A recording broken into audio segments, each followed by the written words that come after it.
Earl Thompson, and you're listening to the Blue Crabs Broadcast Network. Welcome inside Southern Maryland here on a gloomy June 9th afternoon.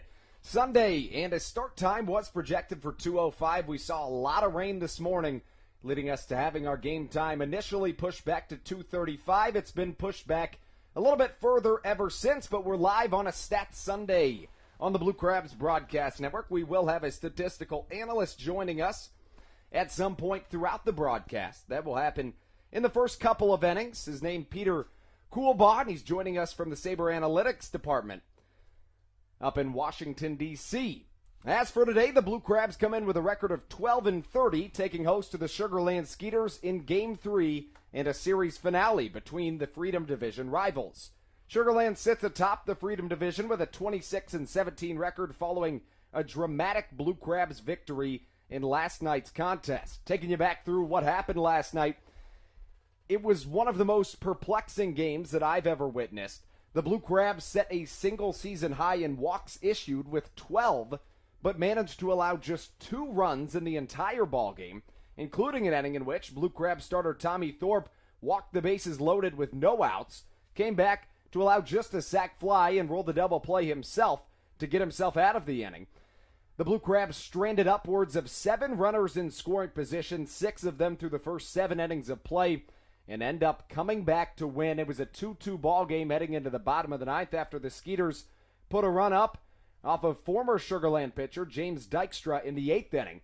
In the bottom of the 9th, Frank Martinez got it going. He got a single and advanced to second base on a sacrifice fly. A wild pitch got him to third, and Ruby Silva did the rest. It was a walk-off single hitting the left field mini monster. Ruby was 3 for 5 on the day, and boy, has he been spectacular at home this season. Ruby's hitting .356 with 2 home runs and 8 RBIs. It's a Stats Sunday on the Blue Crabs Broadcast Network. We will be breaking down on-base plus slugging percentage today. If that sounds somewhat confusing, it should. It's a little bit of a complex stat, but that's the whole point of our editions of Stats Sundays on the Blue Crabs Broadcast Network. Many times you will see members of the media, and baseball in particular, toss out somewhat perplexing statistics, or on the surface seeming perplexing, but our goal today is to break that down to you, and that's why we've got a special individual joining us today in Peter Coolbaugh, as we mentioned. We'll have him on in the first couple of innings, and we'll get it going shortly. Why don't we give you the starting lineups before we take a short break? We'll start off with the Sugar Land Skeeters. They put the left-hander, number 15, Roy Merritt, on the mound. Merritt's been awfully good this season. He rocks an ERA south of 3 with a 2-1 record, and they lead off with the speediest man in the Atlantic League, stolen base-wise. Jared Mitchell, the center fielder, wears number 2. Batting second for the Skeeters, he's been basically the whole source of offense for the Skeeters to this point in this series. The first 2 games, the Skeeters have scored a combined 5 runs. Jason Martinson has 4 RBIs. He had all 3 of the RBIs and accounted for all 3 of the runs scored in the first game of this series. That was good enough to end in a Sugar Land victory. He had a 3-run home run in the 7th inning of that contest. That was a game in which we saw just 8 hits through 6 innings of play, 4 from each side. The Skeeters would put up 4 hits in consecutive order in the 7th inning alone. Martinson's 3-run home run would be the difference maker in that game, despite Southern Maryland putting up a pair of runs on what at the time was statistically the best closer in all of the Atlantic League. Felipe Paulino had allowed just 2 earned runs on the entire season in 18 games pitched in. The Blue Crabs in 1 inning put up 2 more on him. They accounted for a 4th of the hits he had allowed to that point on the season, but they came up 90 feet short as they would strand the game-winning run on third base in the form of Corey Vaughn. The next night, as we mentioned, the Blue Crabs would come in winning in walk-off fashion in what was the longest game of the season to this point for Southern Maryland.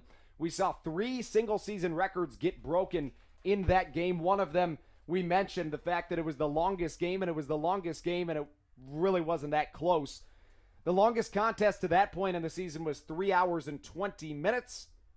We saw last night a game last 3 hours and 47 minutes. A very long game between the Sugar Land Skeeters and the Southern Maryland Blue Crabs, especially considering that back on June 1st, we saw the shortest game of the season for the Blue Crabs that lasted under 2 hours, so nearly a 2-hour difference between those two ball games, but that's the beauty of baseball. It's especially interesting considering the fact that there was 12 walks issued by the Blue Crabs pitching staff. Once again, that's another single season high. But they still managed to allow just 2 runs in the game, stranding nearly as many runners in scoring position as you can count on 2 hands. It took a whole lot of arms to do so. Tommy Thorpe got the start, going 2 2/3 innings. John Hayes was up next. Adam Choplick went after him. Ryan Chafee, James Dykstra, and Matt Latos, who got the win in that game, followed. Sugar Land put up 6 of their own pitchers on the mound. It was Matt Perk with the start. Gene Machi followed, with Cabral coming next. Matt West came up 4th. Comer got the loss in the game. He's now 1-2 with a 4.03 ERA. And Felipe Paulino did record the final out of that contest. As for the rest of the the Sugar Land Skeeter lineup, Juan Silverio, who's been the hottest bat in this series hits-wise, bats 3rd. The third baseman has also been doing it on the defensive end, and he wears number 27.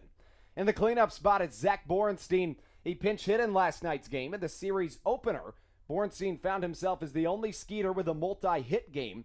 He had a trio of hits, going 3 for 4 that night. The right fielder wears number 17. Smack dab in the middle of the order, the left fielder, number 29, Dennis Phipps.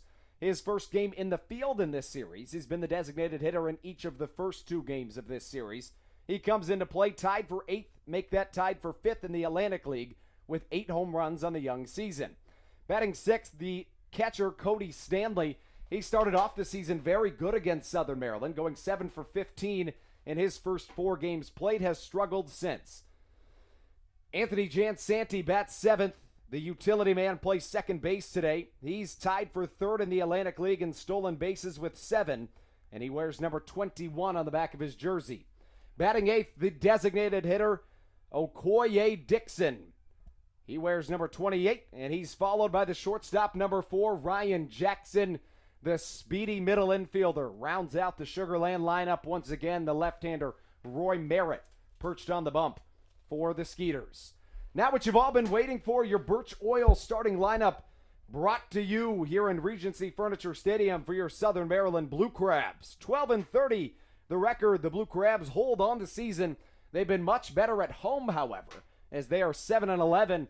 As we're going to keep the same key to the ballgame that we've had to this point in the series. It's proved vital. For the Blue Crabs this year, when they score first, they are 8-8.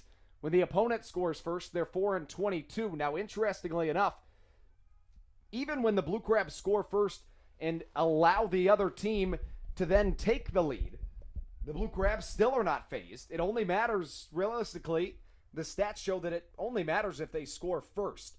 When the opponent scores first, the Blue Crabs are 4-22 on the season. Kent Blackstone leads us off here in Southern Maryland. The DMV native is the second baseman, and he wears number 6. Batting second, Ruby Silva, the hero from last night's ballgame. He went 3 for 5 with an RBI walk-off single that hit the left field mini monster. Silva had all 3 of his hits to the left side of the field. Interestingly, he's a left-hander. As we've just gotten word that this game will in fact be delayed until 3:20 p.m. The first pitch coming at 3:20. It was an original starting time of 2:05. That then got pushed back to 2:35, and we now see it at 3:20 p.m. Let's finish off giving you the starting lineups as we continue down the list. Ruby Silva, followed by Joe Benson, the left fielder, has been on the Blue Crabs team for about a week. He played for the Sugar Land Skeeters back in 2015, took the year off from baseball in 2016, returned to Sugar Land in 2017, and comes to Southern Maryland in 2019. He's been awfully good after starting his first couple of games in a little bit of a slump. He's broken out of it in a big way. He's had a pair of multi-hit games, had a pair of extra base hits in each of the last couple of games, and he's followed by Jose Julio Ruiz, the first baseman, bats in the cleanup spot and wears number 40 on the back of his jersey. Corey Vaughn is smack dab middle in the lineup, and he comes in to play. The center fielder wears number 27. He's drawn 21 walks on the season. That's a category Southern Maryland has struggled in, to say the least, but his 21 walks rank 7th in the Atlantic League. Batting sixth, the catcher, number 8, Charlie Valerio. He's hitting .353 in his last 21 games played in. In his first 10 games of the season, he had 6 games in which he did not record a single hit. In his last 21 games, he has 9 games in which he's had multi-hit games, and only 4 times has he not had a hit. Boy, has he turned it around. He'll be facing off against the left-hander Roy Merritt in today's ballgame. And Roy Merritt is in a little bit of trouble considering the fact that Charlie Valerio, the switch hitter, hits much better from the right side of the plate, as Charlie Valerio is hitting .441 against Southpaws. The 7th batter in the Blue Crabs lineup, the third baseman, number 19, Frank Martinez. He scored the game-winning run in last night's game in the bottom of the 9th inning to walk off the Skeeters. The switch-hitting wonder plays third base and wears number 19 on the back of his red pinstripe jersey. Batting 8th, the designated hitter, number 23, Tony Thomas. Thomas, also a former Sugar Land Skeeter. In the first game of this season, the Blue Crabs were in Sugar Land, so Tony was a part of the ring-bearing ceremony. He did receive his championship ring. Rounding out the Blue Crabs lineup, a staple in Southern Maryland for the past 3 seasons, 2018 Atlantic League All-Star and the 2018 Best Fielder in all of the league after being named the Rawlings Gold Glove winner in the Atlantic League. Also in his first 2 seasons, he has been either the co-MVP or the MVP. On the mound for your Blue Crabs, one of the best pitchers in all of the Atlantic League this season, Craig Stem, as he has a pretty interesting path. When you look back at Stem's history in the Atlantic League, really it can be summed up in 2018. He was a jack of all trades. If a pitcher could be a utility player, he'd fit the bill. He began the season working out of the bullpen for his first 29 outings before injuries and player contracts being picked up led to Stem getting a couple of spot starts. The right-hander threw so well that he stayed in the rotation, starting a total of 12 games while sprinkling in a couple of relief appearances in between. Today is the 42nd career start for Craig Stem. It is his 396th career appearance. It's going to be his 141st Atlantic League appearance and his 118th in Southern Maryland. Stem has been terrific this year. In just his first full-time season in a starting role outside of 1 year in Australia, his first year would be this year in a full-time starting role, and to say the least, he's made a smooth transition. He ranks top 3 in the league in 5 different pitching categories, with himself being top 6 in another 5. Craig Stem is returning for his 4th season in Southern Maryland this year. He is a former major of broadcasting and a big fan of Vin Scully. He worked as a DJ for a Christian music radio station in college. He has a 3-2 win-loss record to this point on the year, having pitched 48 2/3 innings. He has a 2.43 ERA. He's struck out 37 batters while walking 11.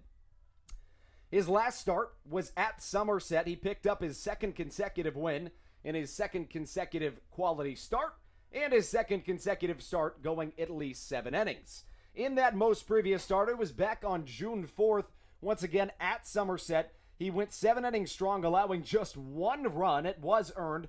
He allowed 7 hits while walking 1, striking out half a dozen. In his last 5 starts, he is 2-1, having pitched 36 2/3 innings. He's allowed just 12 earned runs, which is good for a 2.95 ERA. If you can believe that, that is higher than his season ERA, as he has been absolutely terrific. Over his last 5 starts, he's averaging 7 1/3 innings pitched, averaging just 2.4 earned runs allowed. He's allowing 8 hits, averaging 5.8 strikeouts while walking 1.2. For the Blue Crabs starters on the season, they started out tremendously. As you look back, and they found themselves with an ERA well south of 4, finding themselves just around 3.2 to 3.5 for the most of about a month and a half of the season. It went a little bit south since, north in the ERA category, as they now hold a 4.21 ERA. That ERA is pretty near the bullpen ERA. An interesting story, to say the least, considering the fact that to start the season, in combination with the terrific starting, the Blue Crabs bullpen really struggled. they found themselves with a bullpen ERA well above 7 at some points. The script has flipped a little bit, as in the month of June, the Blue Crabs find themselves with a 6.03 starting ERA and a 1.76 bullpen ERA. The bullpen played a pivotal part in last night's game as they pitched a total of 6 1/3 innings, allowing 4 hits. The walks were the biggest flaw, as they walked a total of 6, but they allowed just 1 run. It was earned. That was James Dykstra, and Matt Latos picked up his second win of the season. Tomorrow's starters in a Blue Crabs doubleheader against the New Britain Bees. Brandon Compton will be on the bump with a to be determined behind him. For the New Britain Bees, it will be the right-hander Rainey Lara getting the start. And in Game 2, it will be the right-hander Devin Burke. Against the Sugarland Skeeters to this point on the season, when you look at the Blue Crabs numbers, Southern Maryland is just a little bit above average by their own standards in terms of batting against the Skeeters. They played 9 games and they hold a .237 batting average. They've hit 8 home runs against the Skeeters. That's not too shabby in 9 games. They've played at a total of 34 runs while striking out 78 times and walking just 15 times.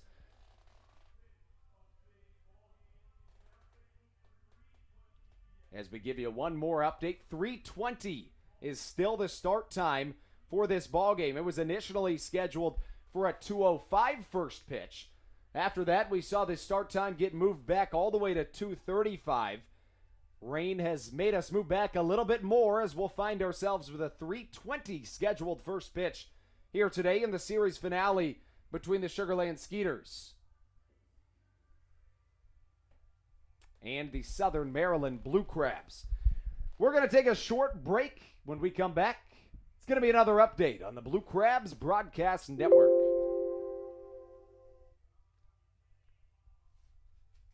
Western.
Welcome back inside Regency Furniture Stadium. Once again, just giving you an update on our rain situation. This was a game that was scheduled to start at 2:05 p.m. here on Bark in the Park Day in Southern Maryland. Dogs and fans surrounding us at Regency Furniture Stadium. The problem has been that the rain has been surrounding us too. Our grounds crew did a terrific job making sure that the field could be in fact playable. The 2:05 start was moved back to 2:35 p.m., which has since been pushed back to 3:20.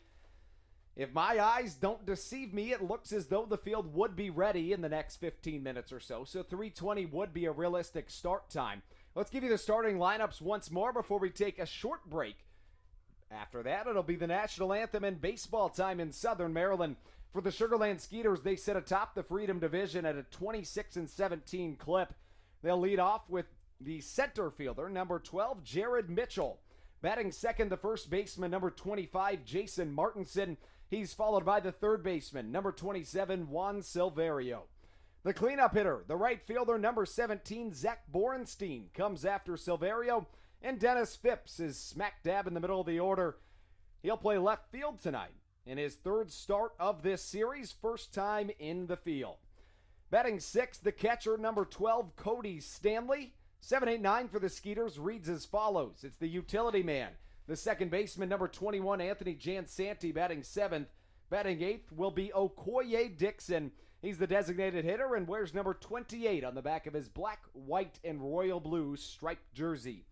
The shortstop, number 4, Okoye Dixon, rounds out the Sugar Land lineup.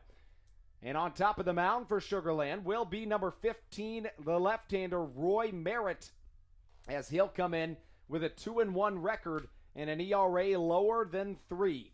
The Blue Crabs have a pretty darn good starter for them, as well as Craig Stem is on the mound for the Blue Crabs. You can make a serious argument that he's been the best pitcher in the Atlantic League to this point in the year. He ranks top 3 in 5 different pitching categories in the Atlantic League and top 5 in another 6.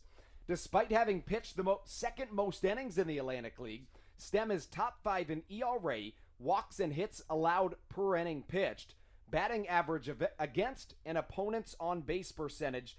If any of those stats or any stats you ever hear in the game of baseball sound slightly confusing, hopefully we can cool some of that confusion during today's broadcast in our second edition of Stats Sunday on the Blue Crabs Broadcast Network. We have a stats specialist coming up on the Blue Crabs broadcast for the first couple of innings of play. His name, Peter Coolbaugh. He's coming to us from the local Sabre Analytic chapter, and he'll be on the broadcast breaking down some things. Our focus today is on base plus slugging percentage. We'll be breaking that down as we go. First, let's get you what you've all been waiting for. The Birch Oil Blue Crabs starting lineup. They come in with a 12-30 record fresh off a walk-off win last night. Batting first, the second baseman and the DMV native, Kent Blackstone, number 6, leads us off. Batting second, as he has for the first 42 games of the season, game 43 is no outlier as Ruby Silva bats second. The right fielder wears number 12 on the back of his red pinstripe jersey. The cleanup man comes right after Joe Benson, who bats third.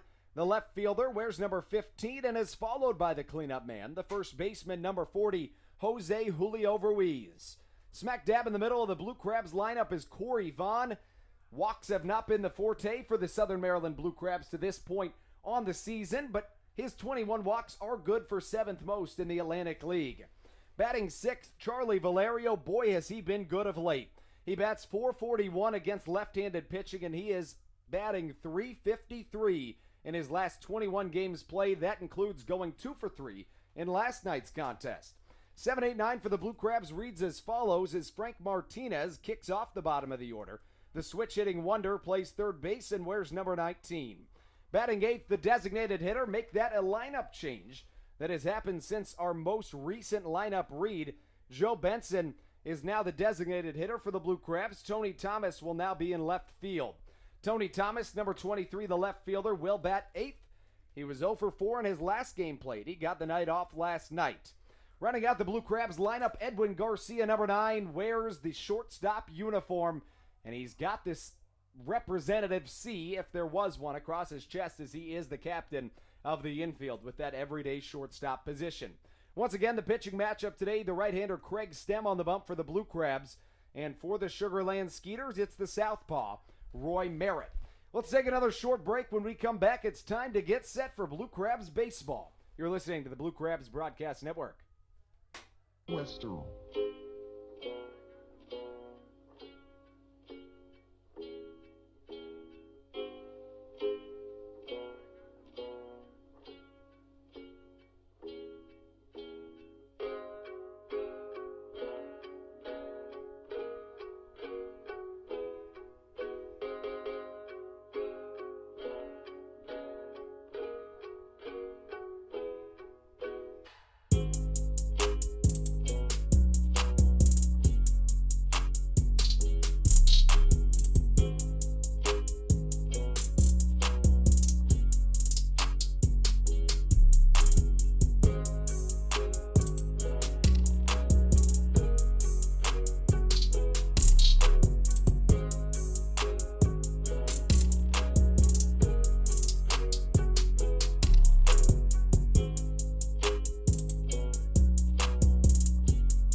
Welcome back inside the Blue Crabs Broadcast Network, as promised here on the second edition of Stats Sunday on the Blue Crabs Broadcast Network. We do, in fact, have I'm going to give you the title of a specialist in statistics, Peter Coolbaugh, here with us.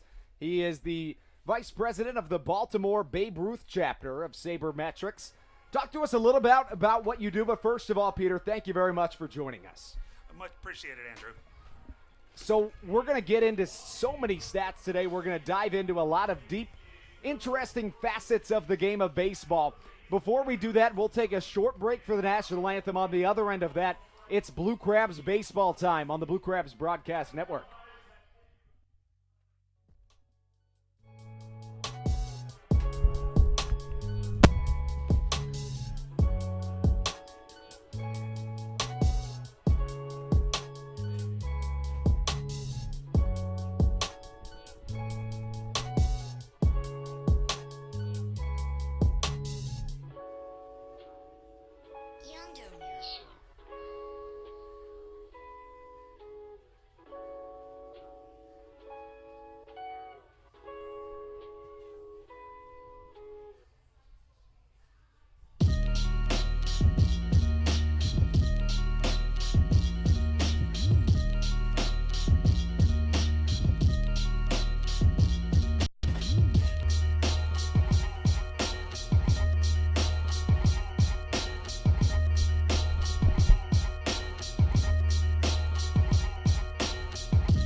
Welcome back inside the Blue Crabs Broadcast Network here on a gloomy June 9th afternoon. A lot of rain has been coming in Southern Maryland today, but we are in fact ready for baseball.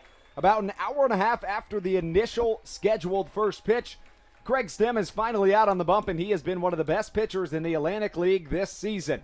It's our second edition of Stats Sunday here on the Blue Crabs Broadcast Network, and as promised, we have a specialist in the industry. Coming at you live today, alongside myself, we've got Peter Coolbaugh. He is the Vice President of the Baltimore Babe Ruth chapter of the Society for American Baseball Research. Peter, let's get right into it. Today's Stats Sunday, we're going to be focusing on base plus slugging percentage. A lot of the times in the Sabre community, I've heard a lot of people talk about the fact that average isn't as important as it used to be. Is on-base plus slugging percentage one of the statistics you take most seriously? I believe so. I think across the statistically dominated world these days, Andrew, that OBP is sort of one of the top categories that is looked at. It didn't gain popularity, I think, until the Moneyball era in the early 2000s. I believe the on-base per plus slugging started around the early 80s, and then by the Moneyball era really sort of took off as being one of the key categories in the new way of metric and analytical thinking. As that is something we are really going to be focusing on today. Somebody who has a terrific on-base plus slugging percentage is Jared Mitchell as he digs in. Craig Stem's first pitch does cross for a strike to Mitchell. As Mitchell's got terrific speed and great power as well.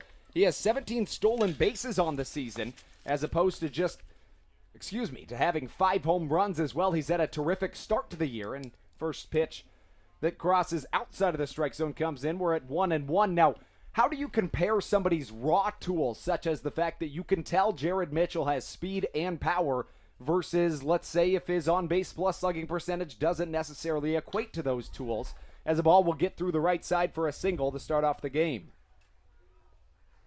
So how do you compare maybe the raw tools to what you may see on paper, and how do you try to kind of find a happy balance between the two?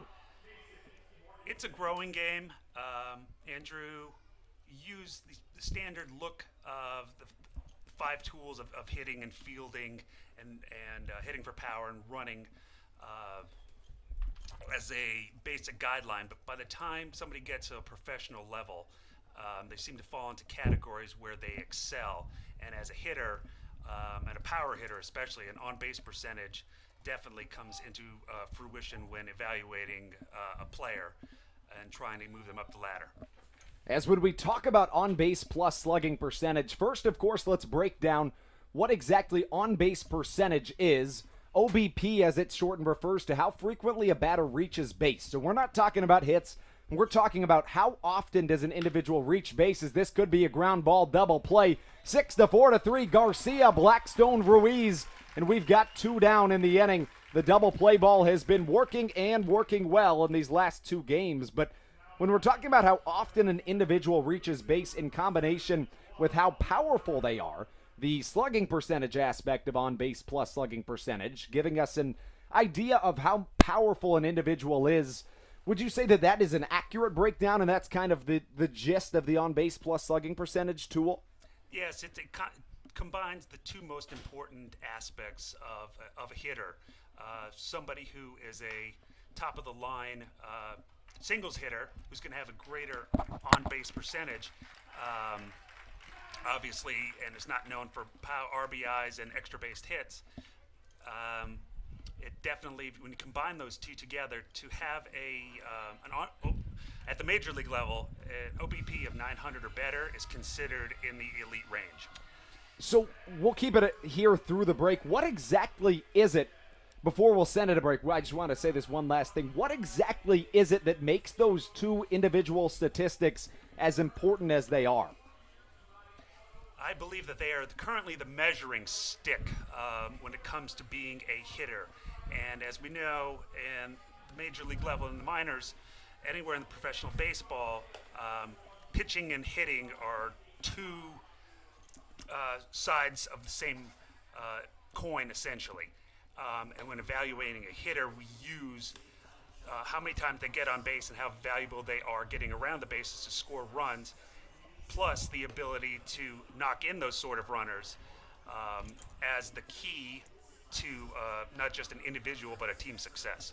And that type of conversation is what opens the book for me, as I was mentioning to Peter prior to the game, that I'm not necessarily analytically inclined, but I am very interested. That's the whole point of Stats Sunday, is that as we get into this season, we want to make you, the listeners, more aware of what exactly it is that broadcasters and members of the media and what have you throw out on a nightly basis. Let's take a short break, and we'll return on the Blue Crabs Broadcast Network.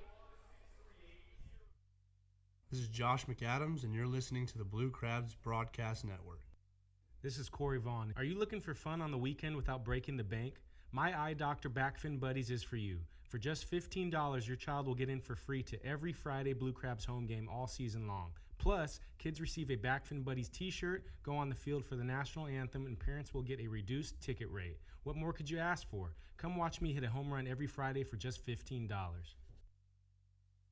Welcome back inside Regency Furniture Stadium. Kent Blackstone leads off the Blue Crabs in their half of the first. Craig Stem faced the minimum 3 batters in his half of the first. After allowing a hit to lead off the game, he got a double play and got out of it. Blackstone hits the first pitch. He sees well into the left center alley, but it'll hang up on a gloomy day. Ends up in shallow left, in a two-handed catch by Dennis Phipps. Gets us the first Blue Crab out of the day. If you're just joining us, we've got a special guest on the Blue Crabs Broadcast Network, Peter Coolbaugh. He is the vice president of the Baltimore Babe Ruth chapter of the Society for American Baseball Research.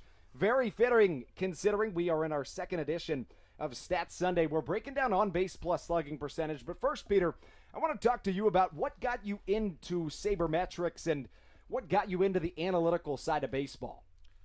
Well, for me personally, I've been a baseball fan for many, many years. I grew up in Pennsylvania. My dad was definitely into baseball. When I started touring ballparks and checking out different aspects of the game, with the analytics revolution of the early 21st century, I joined Sabre about 12 years ago. And sort of grew as the stats world exploded over time as well. It's been interesting. I, too, am not a statistical guru, let us say, but more of a history buff part of the game, and knowing the backstory, not just of players and ballparks and situations, but the entire history of the game. People equate Sabre just with sabermetrics, which is a term that came about years ago, thanks to famous stats guy up in New England, Bill James. I'm sure you've heard the name, but I too I've learned a lot, and there's so much in the baseball world that we as a baseball community keep learning, and new statistics and new approaches are born pretty much every day. As Joe Benson digs in, he takes the second pitch on the outer half. Now, Ruby Silva reached on a walk in the second at-bat of the game for the Blue Crabs. Now, on-base percentage is obviously a big component of on-base plus slugging percentage, which is the focus of our discussion here on the second edition of Stats Sunday. As Benson hits a slow chopper to the left side, he could leg it out. A barehanded effort by Juan Silverio, the third baseman, is all for naught, as that will go down as an error by the third baseman, as two have now reached. Now, both of those, correct me if I'm wrong, but both an error and a walk will help your on-base percentage. The walks are something the Blue Crabs struggle to get. They have just 70 walks in 42 games. That is by far and away the least in the league. Talk to me about exactly how important the walk is and how important just getting on base is as Jose Julio Ruiz steps up. Well, for those who remember either reading or watching the movie Moneyball, I believe the movie came out 7 or 8 years ago, when the Oakland Athletics took the approach of looking at players who are often overlooked, and they used on-base percentage as a key component when evaluating talent and trying to find cheaper players who other clubs sort of overlooked. On-base percentage was the number one caveat that sort of took off once this revolution started, circa 2002. And a walk or a hit or even a fielder's choice, as long as you reach base safely, your on-base percentage goes up and you are in line to score runs. And the percentage of likelihood to score runs goes way up the more people you have on base in the course of a game. As Jose Julio Ruiz grounds into a double play to end the inning, we've seen a pair of double plays in either half of the first inning. I want to continue that conversation on the other end of this break. You're listening to a Stat Sunday as the Southern Maryland Blue Crabs take host to the Sugar Land Skeeters on the Blue Crabs Broadcast Network.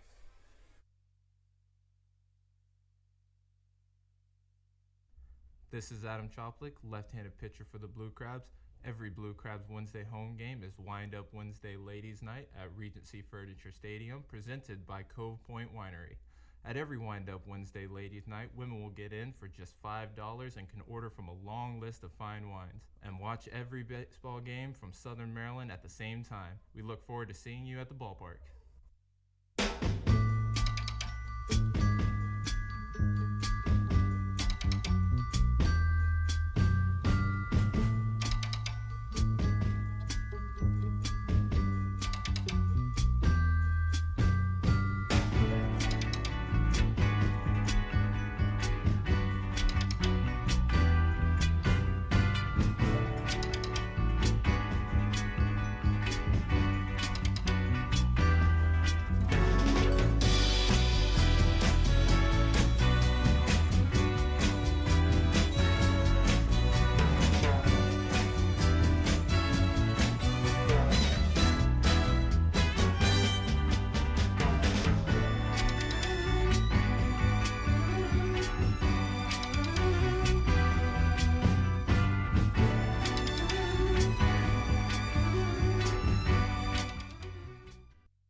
This is Tony Thomas, and you're listening to the Blue Crabs Broadcast Network.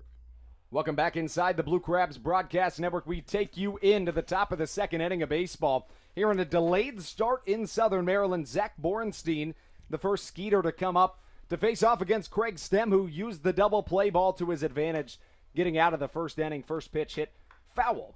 As we continue our second edition of Stats Sunday here on the Blue Crabs Broadcast Network.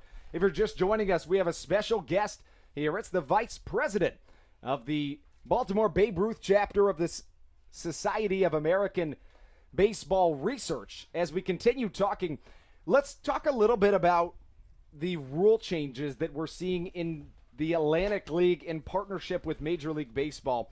We were talking about it a little bit in between innings. Now it's a 3-year deal between the two, as Major League Baseball would like to see the effects of some of these drastic changes that are coming to a game that has been the same way for so long.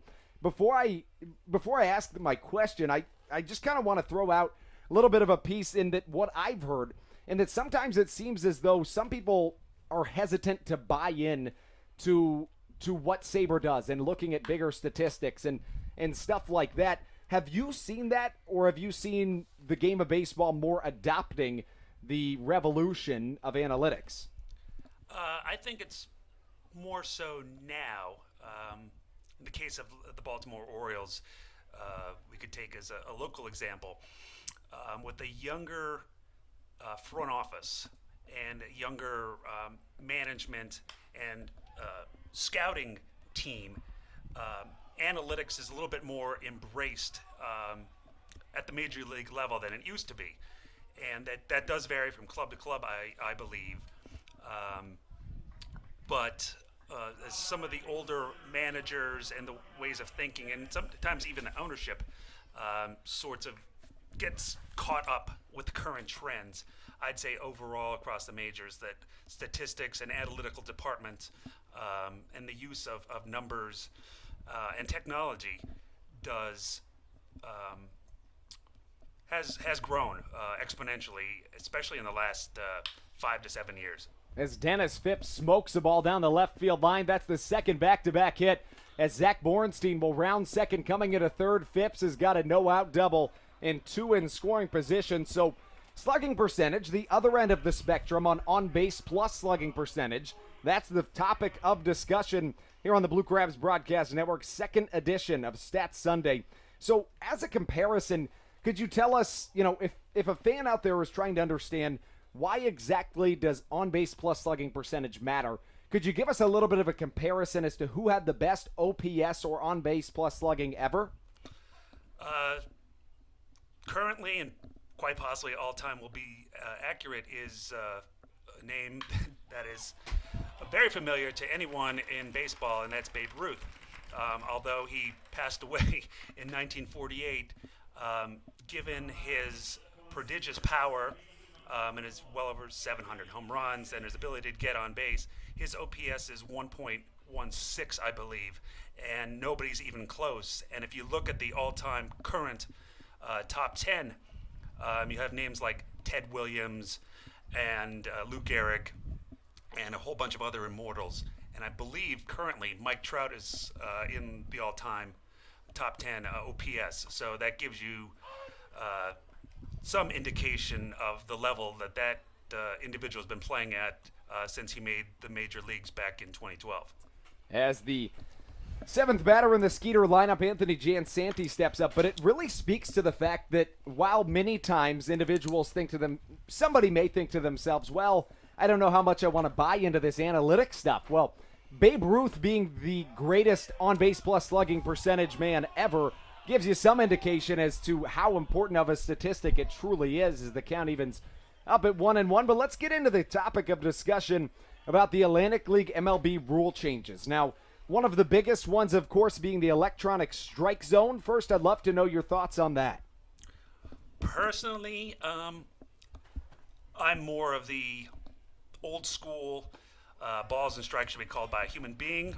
But with technology being where it is and where it's going, with the pitch framing that we can all see either online or on our TV screens, and the fact that human error can and does happen quite frequently, I think phasing in electronic usage over time would be ideal, and probably would win back a lot of fan support that has gone by the wayside, seeing numerous bad calls over the years. And you bring up the point of the framing. To give you an example on the Blue Crabs Broadcast Network, the MLB Atlantic League rule changes will incorporate that same strike zone that you see on the television when you're watching Major League Baseball. As Craig Stem gets a weak fly ball to go straight back. And it's foul. We're still at 2-2, but that is essentially how the electronic strike zone is going to work. You're going to see an electronic, really just a piece of technology calling balls and strikes that will be fed to an umpire through an earpiece, taking much less than a second via transmission. Now, when we talk about that, I would agree, but it's, as right after this pitch, I'll bring up a point as Craig Stem comes home with a slider and misses outside. To your point, you talk about the framing, but that kind of brings up another discussion I've been thinking about, in that a different type of pitch framing. The catcher obviously has the art of framing a pitch. Now, do you think that could kind of be taken away by the electronic strike zone? Because it doesn't really matter how you frame it. I believe that that's accurate. You've heard over the past years, great catchers at the major league level, Molina in St. Louis being one of them, are great framers and kind of will adjust their mitt to their pitcher and to the pitch he's about to throw, and trying to get a favorable call. Once that electronic strike zone is implemented permanently somewhere down the line, I believe the art of the catcher framing will become obsolete. Now, do you believe that it is inevitable that one day we will see an electronic strike zone in the MLB, or do you think that is somewhat contingent on the way it goes in the Atlantic League? I'd say the Atlantic League is the guinea pig for this technology and some of the other things that are being tried out over the next 3 seasons. But a decade ago, I would have told you there would have never been challenges or home run replays or anything like that either, and it would just been by the naked eye like it had always been. And obviously, at the major league and the minor league level, things have changed with time. I would assume that over the course of the next 5 to 10 years, we will have, not necessarily robot umpires, but we will have technology assisting the umpires with making calls. As Craig Stem has worked out of, to this point, out of a 2-runner in scoring position jam with none down, he got a line out and now a strikeout. Now facing Okoye Dixon, and the 0-2 pitch misses low and outside. Let's move on to a little bit more of the MLB Atlantic League rule changes. Now, let's talk a little bit about some of the pitching changes. We will keep on the back burner, of course, the mound moving back until next year. Let's focus on the changes that have already taken place.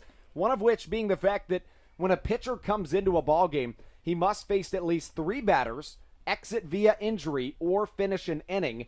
I think that has sped up the game, but could you see any other effects that it could be having as Craig Stem shows why he is in the conversation for Atlantic League Pitcher of the Year with a strikeout?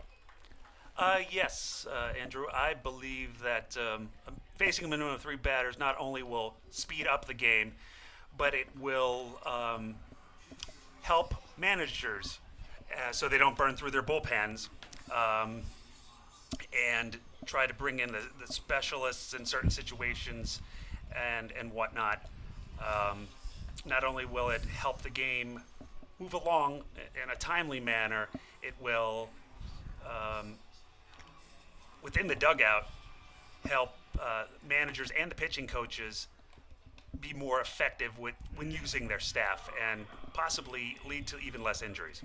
Now, let's keep it here throughout the half inning as Roy Merritt comes out for his second inning of work. When we talk about things such as no mound visits, now that definitely speeds up the game.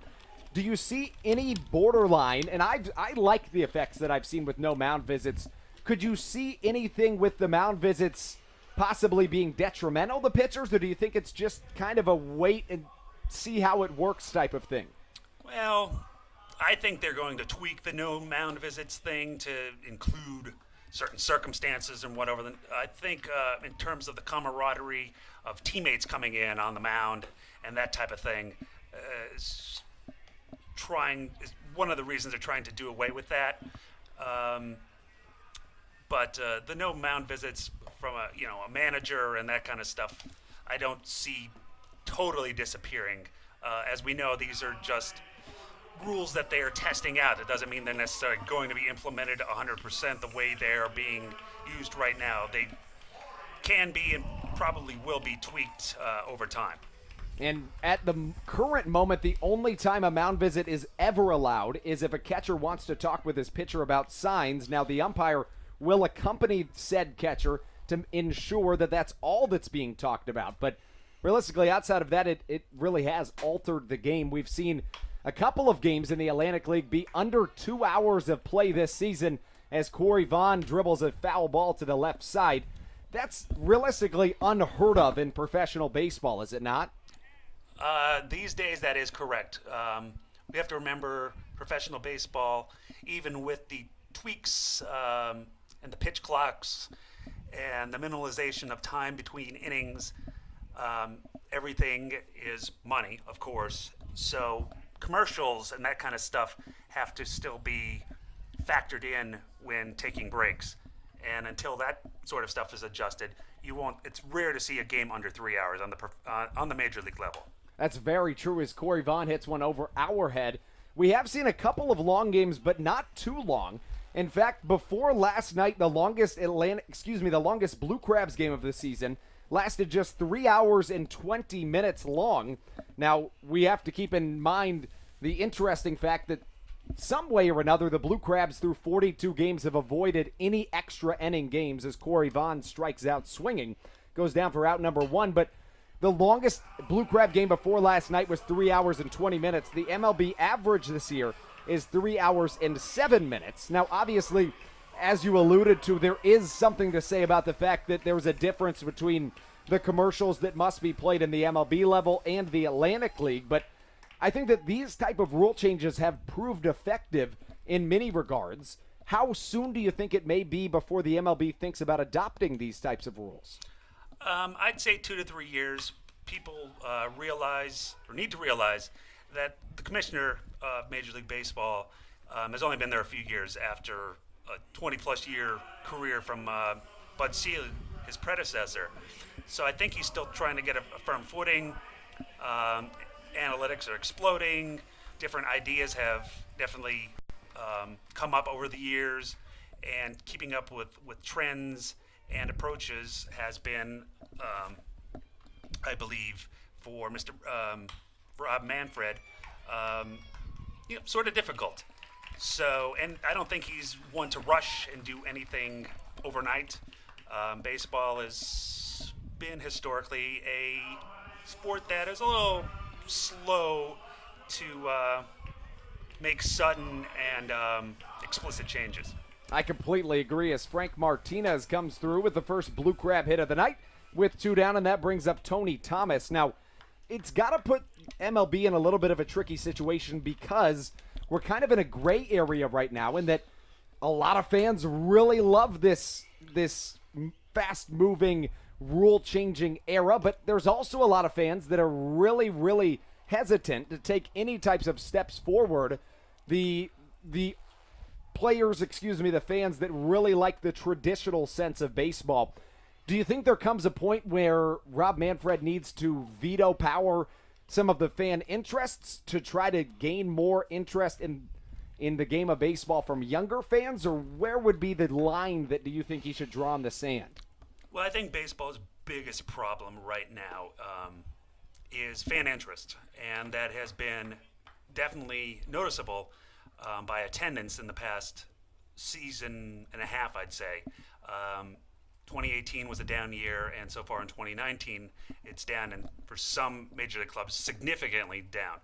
Now, sometimes, obviously, team play comes into that, but the younger generation, and with all the technology and applications out there, and you can watch a game anywhere. There's MLB TV, you can watch on computers and mobile devices. Getting people to actually come out to a ballpark and take firsthand interest in a team, a franchise, the players, and have sort of a vested long-term interest is disappearing. So speeding up the game is something that will probably appeal to the younger generation. And some of the proposed changes that the Atlantic League are now trying out, like taking the shift away and stuff like that, are things that younger people are clamoring for. But as we all know, the designated hitter has been around since 1973, and there are still people who don't like it. And that's, well over 40 years ago. So, traditionalists will always be there. But at the same time, adaptation to the 21st century is of very high importance, I believe, not just to Major League Baseball, but I think to pretty much every sport. As Edwin Garcia steps up, following back-to-back 2-out singles by Frank Martinez, as well as Tony Thomas. Let's go down the line. We're talking about the Atlantic League MLB rule changes, the changes in this new partnership as Edwin Garcia ropes one down the left field line. A 2-out rally in Southern Maryland. Thomas will score, following Frank Martinez if he can get in time. The throw, the slide home, and he's safe. The front-handed slide, and what a effort by Tony Thomas. Edwin Garcia with a 2-out RBI double. As we continue once again, we're talking about the MLB Atlantic League rule changes here in Southern Maryland. As the league the Blue Crabs play in, the Atlantic League has seen a partnership birthed between themselves and the MLB. One of those rule changes is taking the shift away as Ken Blackstone steps in. Now, are you an advocate of the shift? Do you feel comfortable in the fact that it may be time for it to move away per MLB? Or where exactly do you stand on that issue? I personally think the shift is overused. The modern game at the MLB level especially is a lot of strikeouts and a lot of home runs. And the ability of somebody who's supposed to be a decent hitter to go opposite field when the shift is put on him is very rare to see these days. the Ted Williams type players and the Tony Gwynns and those kind of guys of yesteryear who could put a ball anywhere at any time or have pretty much disappeared. So to take the shift away, not necessarily ban it 100%, but at least have it lowered down to a much lower percentage, I think would benefit the game. It's unfortunate fans want to see balls go out of the fence or guys strike out. But the small ball approach of the majors has been lacking for a while, and I think taking the shift away would, personally at least, create more excitement. And that is the whole goal of these rule changes, is to create more excitement, create more offense. Of course, in the major leagues last year, the first time ever was in 2018, the first time ever that the MLB saw more strikeouts than hits in a season. You'd have to imagine some of these rule changes are prompted by something like that. Now, taking the shift away will add more hits. According to the Denver Post, there was 2,500 hits that would have been hits last year, but the shift took them out of play. The rule in the Atlantic League this season is that two infielders must be on either side of second base when the pitch is thrown. Do you think that that's too much, too little, or just right? Currently just right. It's one of those rules. This is the first year where it's being tried out. I'm sure statistics and video will be looked at and whatnot once the season is over here in the Atlantic League, and that might be altered slightly, for next season. We're in the infancy of these rule changes or potential rule changes and seeing if they, are worth it. Maybe next year there might be something else added or something, one of these that they're currently trying stripped away.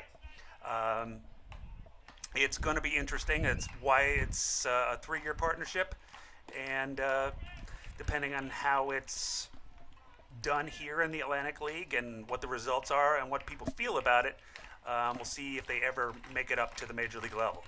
As Kent Blackstone drew a walk, the Blue Crabs have put 4 straight batters on base, all with 2 outs. The first batter that reached was Frank Martinez. That was the first Blue Crabs hit of the game. Tony Thomas followed with a single, and Edwin Garcia followed with a 2 RBI double, putting Southern Maryland on top of the Sugar Land Skeeters. Ken Blackstone followed with a walk, and now Ruby Silva, who was 3 for 5 yesterday with the walk-off hit, dribbles one to the left side, and he's in time to first base.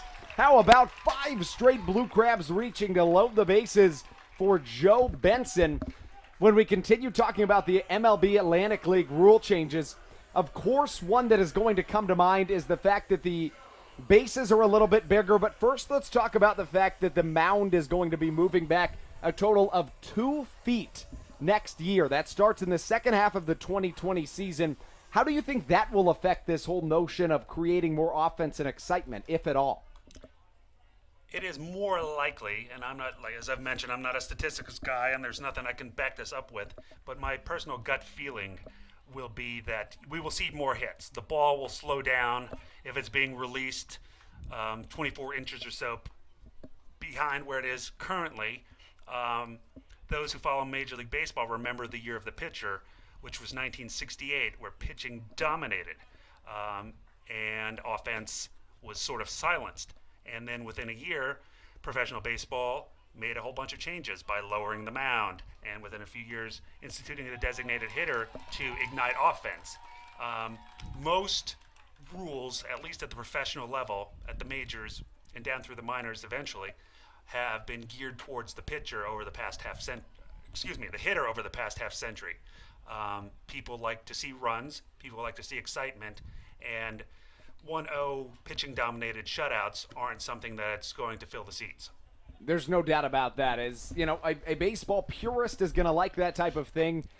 Not necessarily a baseball traditionalist. A casual baseball fan may not be quite as inclined to be a fan of that game. The count 1-2 to Joe Benson with the bases loaded. The Blue Crabs have already scored a pair of runs in this game off of an Edwin Garcia 2 RBI double. We get to another rule change after this pitch as Benson sees a ball bounce about 58 feet. And speaking of that breaking ball, I'm of the understanding, and this is not of my own, of math or anything, it's one of the head guys at a baseball pitching academy called Driveline out in where I believe it's based out of Washington. And they're of the understanding that the curveball or a breaking ball in general is going to have a lot more movement with a pitch that is released 24 inches further than it typically would. Would you agree with that statement as the count goes to 2-2 to Benson? I believe curves and sliders you'll see a lot more of, and it'll be much more effective pitch. As we know, Major League Baseball is dominated by the fastball, straight down the middle, blow it by everybody. I think that pitch will lose its allure, and the trickery pitches, curves and sliders, will become the pitching choices of the future, especially if the mound is moved back on a permanent basis. I would completely agree. Let's continue this conversation. We got to get to a quick break. When we return on the Blue Crabs Broadcast Network, it's Craig Stem back out on the mound. This is Tony Thomas, outfielder of Southern Maryland Blue Crabs. We all remember the day we fell in love with baseball. For me, it was when I watched the Field of Dreams. This is why I'm excited for June 21st, because on June 21st, the Blue Crabs are celebrating the 30th anniversary of the Field of Dreams. And we have a special appearance from Dwyer Brown. You may know him as John Kinsella from the movie. You don't want to miss Field of Dreams night at the ballpark on June 21st.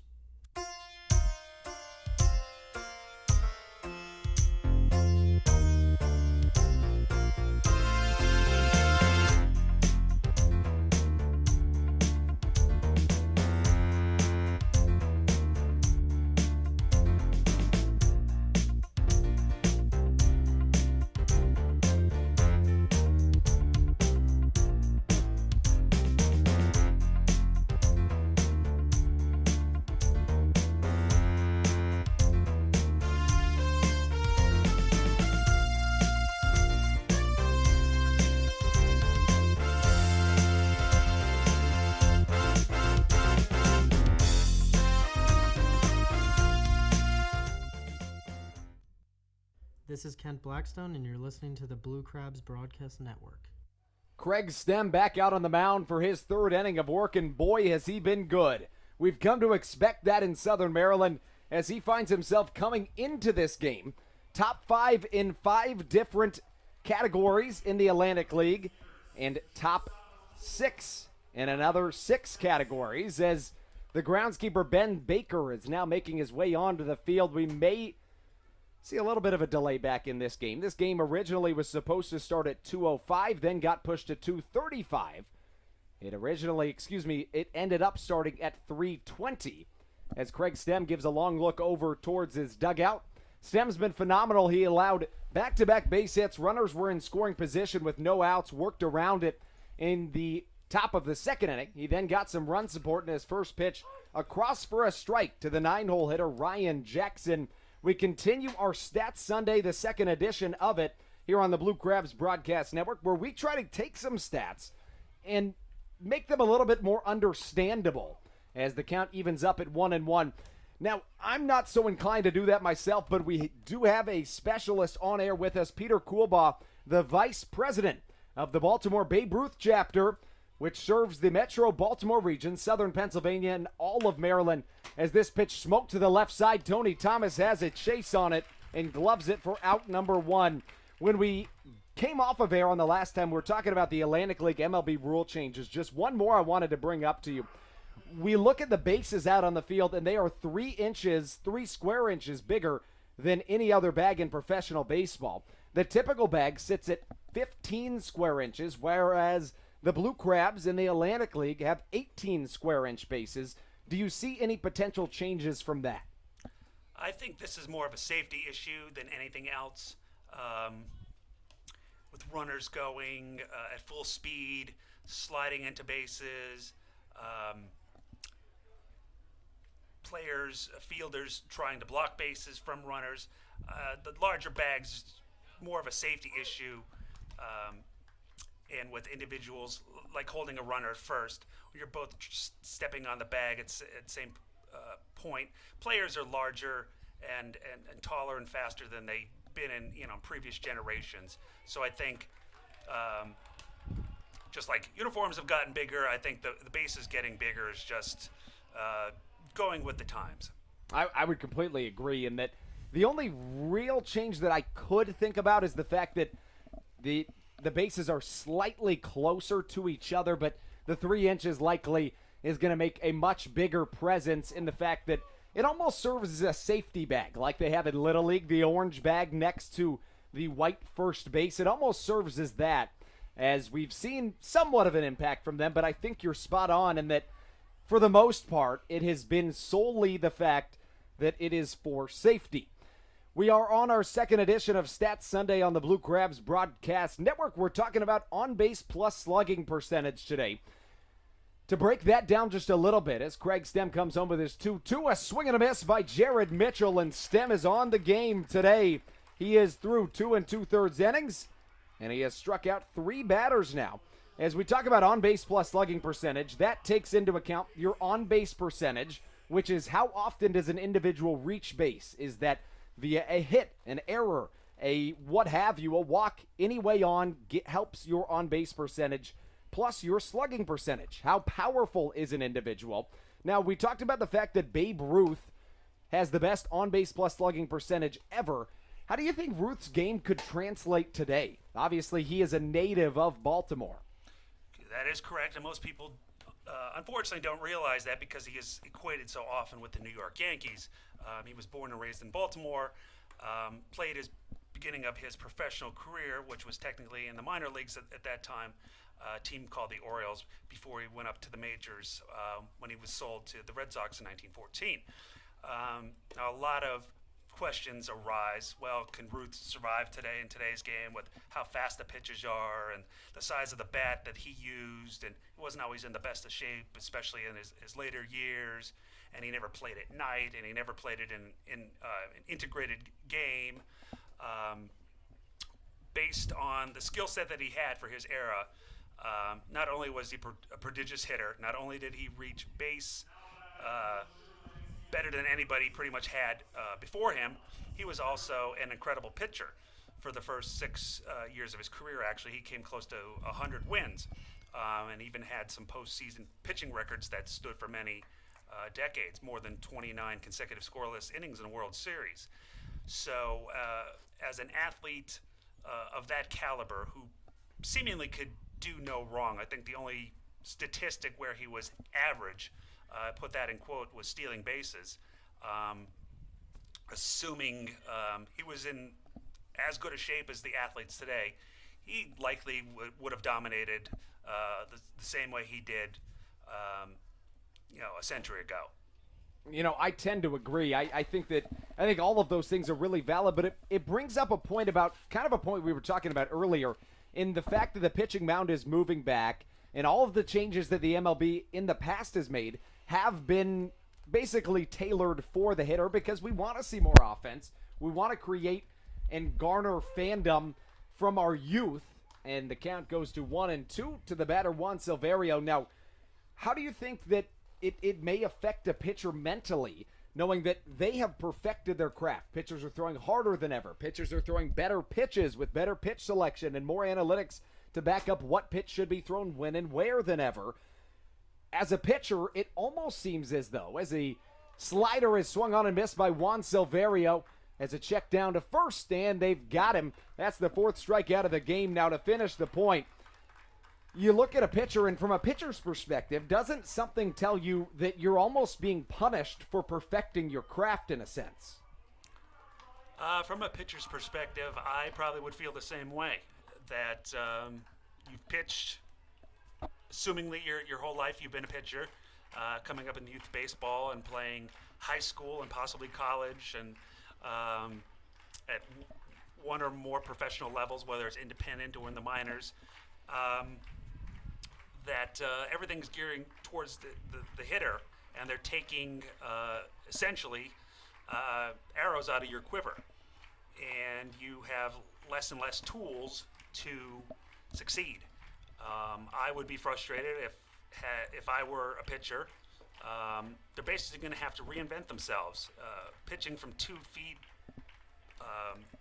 back from where they have been for generations is going to be an adjustment.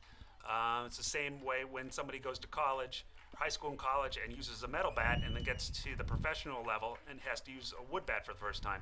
It's a big adjustment, and doing this to the pitcher is not just going to affect their mindset, but I think you're going to see less and less people want to be pitchers, especially if the offense explodes and pitchers take it on the chin and are going to take the blame for losing games. No, I completely agree, and I think that that's all extremely valid, and it's kind of a part of the way that the game has to evolve. You know, I don't think that it's the MLB targeting pitchers in any way, nor do I believe you do. I just think that in some ways they're kind of in a tricky situation and that they need to create more interest in the game. We have an opportunity in a window right now. We still have a lot of fans, you know, maybe my age and older, that find themselves really into the game of baseball, but you've got a window of a younger generation that tends to be labeled as slightly impatient and kind of a fast-moving era, and you need to tend to them if you want to continue to garner fandom in the game of baseball, which can be done by speeding up the game and creating more exciting factors of the game, such as putting the ball in play and creating more offense and what have you. The count 1-0, now 2-0 to Jose Julio Ruiz. Now, when we talk about a little bit about more on-base plus slugging percentage stuff, of course, on-base percentage here on our second edition of Stats Sunday on the Blue Crabs Broadcast Network with a 2-0 Blue Crabs lead and a 3-0 count to Jose Julio Ruiz. On-base percentage takes into account how often an individual reaches base in any way, shape, or form, while slugging percentage describes how powerful an individual is. When you combine those two, many times it is regarded as one of the most valuable statistics in the game of baseball. Peter, would you back that up? I believe on the hitting end of the spectrum, it's probably one of the top two that are used consistently across the board to evaluate a player. And when you're looking at individuals who are paid very well at the major league level, your superstar contracts, a lot of those individuals who are hitters look at their on-base percentage and their slugging percentage, and you can see the dollar signs light up when they're dominating in those categories. And we mentioned a couple of times that Babe Ruth has the best on-base plus slugging percentage ever. Of course, Babe Ruth, a native of Baltimore, Maryland. Here we are just a couple of hours south of Baltimore. Joining us today is Peter Coolbaugh. He's the vice president of the Baltimore Babe Ruth chapter of the Society for American Baseball Research. Corey Vaughn falls into an 0-2 hole. He struck out his first time up. He's got the best on-base plus slugging percentage on this Blue Crabs team.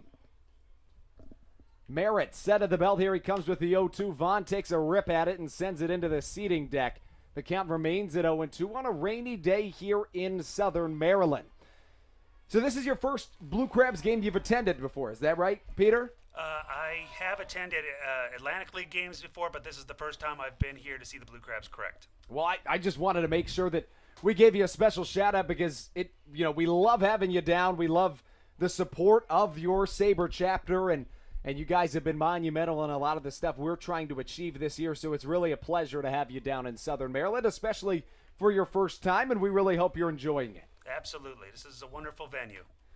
As Corey Vaughn sees a 1-2 count, here comes Merritt with the pitch. It misses inside, 2 balls and 2 strikes. Now, if you were talking to a player and thinking about how could I increase an individual's on-base plus slugging percentage, what would be the first thing that you would advise said player to do?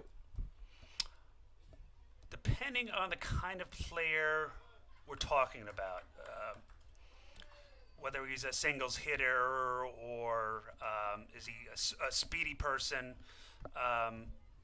you can always take batting practice and improve your hitting. That's what hitting coaches are for. That's why there's experts in that area of baseball. But getting on base is something that not everybody tries to work on. They're like, I want to get a hit, I want to get a hit, I want to get a hit. My average goes up. I'm more noticed and more valuable to the team.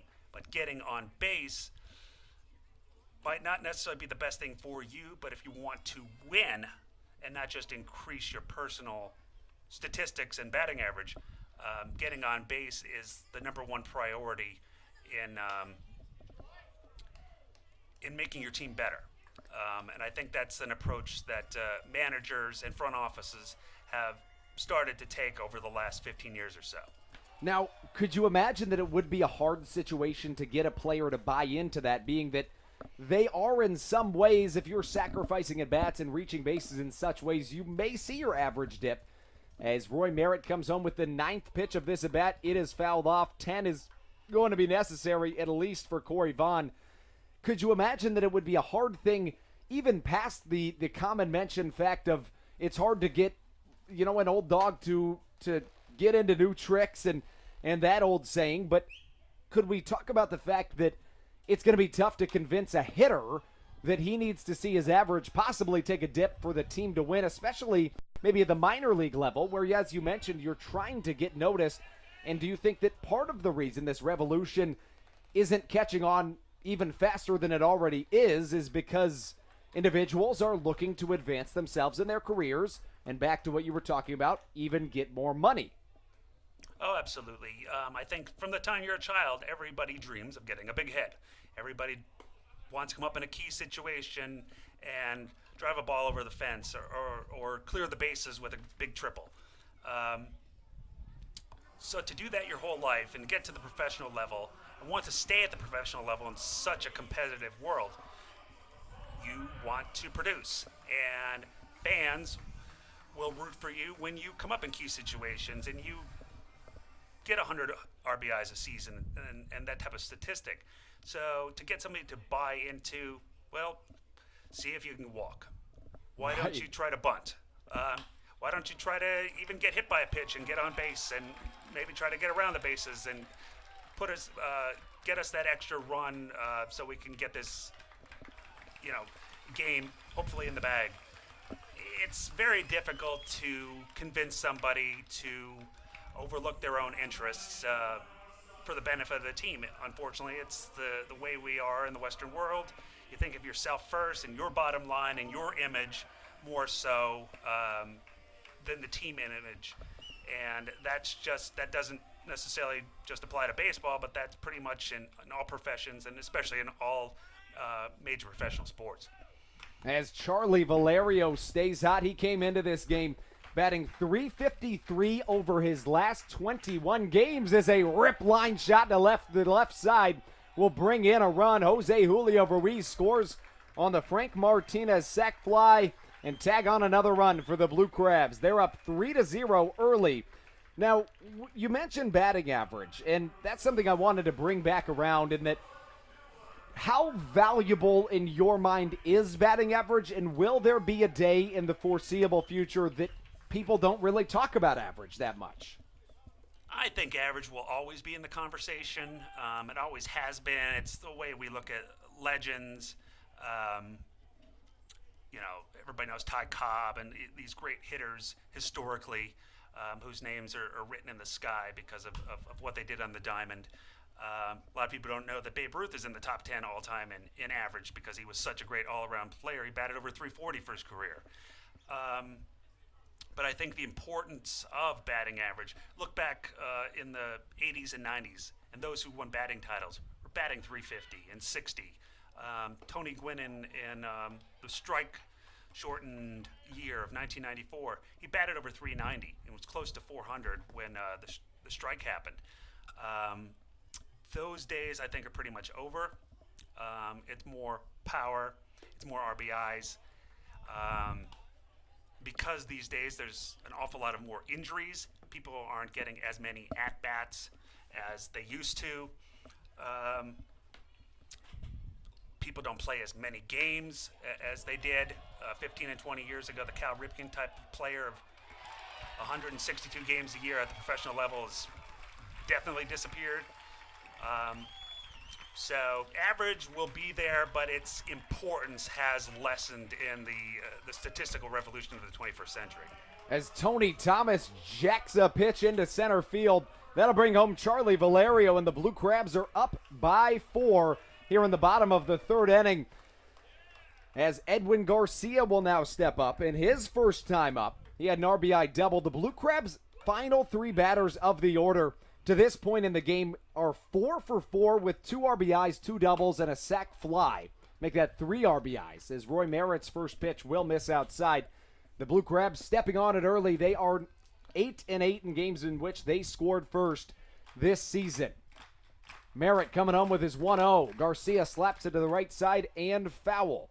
Now, when we continue to talk about this type of thing, on base plus slugging percentage, which realistically, by many standards in the game of baseball, has become a widely accepted term, do you think it's just going to take some time before even the most casual fan is going to be aware of just the simple fact that on-base plus slugging percentage is a thing and it equates to a quality player? How long do you think that might take? I think it's closer than we think. Those who've been following baseball, OBP has sort of come into the lexicon. Early 2000s, it was being used more and more. I don't know if and when it became an official statistic, but I know for those who collect baseball cards, it became something that they put on the back of baseball cards, I think, circa 2004. So even little kids in that era, if you were a young individual who picked up a card of Barry Bonds or whoever your favorite player might have been around then, OBP was a stat on the back that hadn't appeared before. So as time goes on, I think more and more people who follow baseball and actually have more than a casual interest in it at least have some idea what it means, even if they can't statistically, and I can't either, do the math and figure it out yourself. And I'm in the same boat as Peter has joined us for the last 3 innings. It has been an absolute blast having him on, and I will say that I've been enlightened in many ways, and I hope you, the fans, have too on this second edition of Stats Sunday on the Blue Crabs Broadcast Network. Roy Merritt gives in a fastball. That should score the speedy Tony Thomas. A throw in from center field just in time as Edwin Garcia advances to second base. How about that? Garcia has back-to-back plate appearance in which he has recorded an RBI. The Blue Crabs on top 5-0 as Garcia is now 2 for 2 with 3 RBIs. The 7-8-9 of this order has now recorded a total of 5 RBIs in this game. They are 5 for 5 in addition to a sac fly. Blue Crabs on top 5-0 as Kent Blackstone steps back in. I wanted to ask, we talked about power earlier, of course, and we talked about how that is really the infatuation in the game of baseball these days. Why exactly do you think that is as opposed to moving runners around? It's flashy to see a ball over the fence. A home run is, thanks to Babe Ruth in the early 20th century and players who came after him. Prior to balls flying over the fence, baseball from the Civil War to around 1920 was a 1-0, 2-1 sort of game, steals and bunts and small balls, they used to call it. The home run became an infatuation. Sluggers, big guys, strong, strength. The Mickey Mantles and the Bonds and the McGuires and whatever area you want to look at, whether the individuals were tainted by steroids or not, people love to see balls fly over the fence. It's what people stand up and cheer for. Baseball has a reputation for being, as a live event, boring. It's unfortunate that the younger generations and stuff that love the internet and video games and that type of stuff, when it comes to live sports, they like basketball, they like football, because the action is consistent. There's balls constantly being thrown. There's individuals hitting each other. It's fast. Baseball is more like a chess game. And a home run is something that when that goes, everybody stands up and watches it. And it symbolizes the infatuation that we've always had with somebody clearing the wall. And there was a time where very few home runs were hit. And today there are a lot of home runs hit by a lot of different players. And it's what keeps people, for the most part, the casual fans, excited. And Personally, as a baseball fan, I'll go to see a game. I've seen no-hitters, and I've seen people hit for the cycle. I don't like one over the other because individual accomplishments and team wins are the most important thing. But, home runs and scores of 7-6 are more important to the fans who came and spent a lot of money than a 2-1 game. As Peter, we'd love to have you on for this next half inning before we hand it over to Austin Rooney for the next couple of innings. As the left-handed bat steps into the box, coming in the form of Zach Borenstein.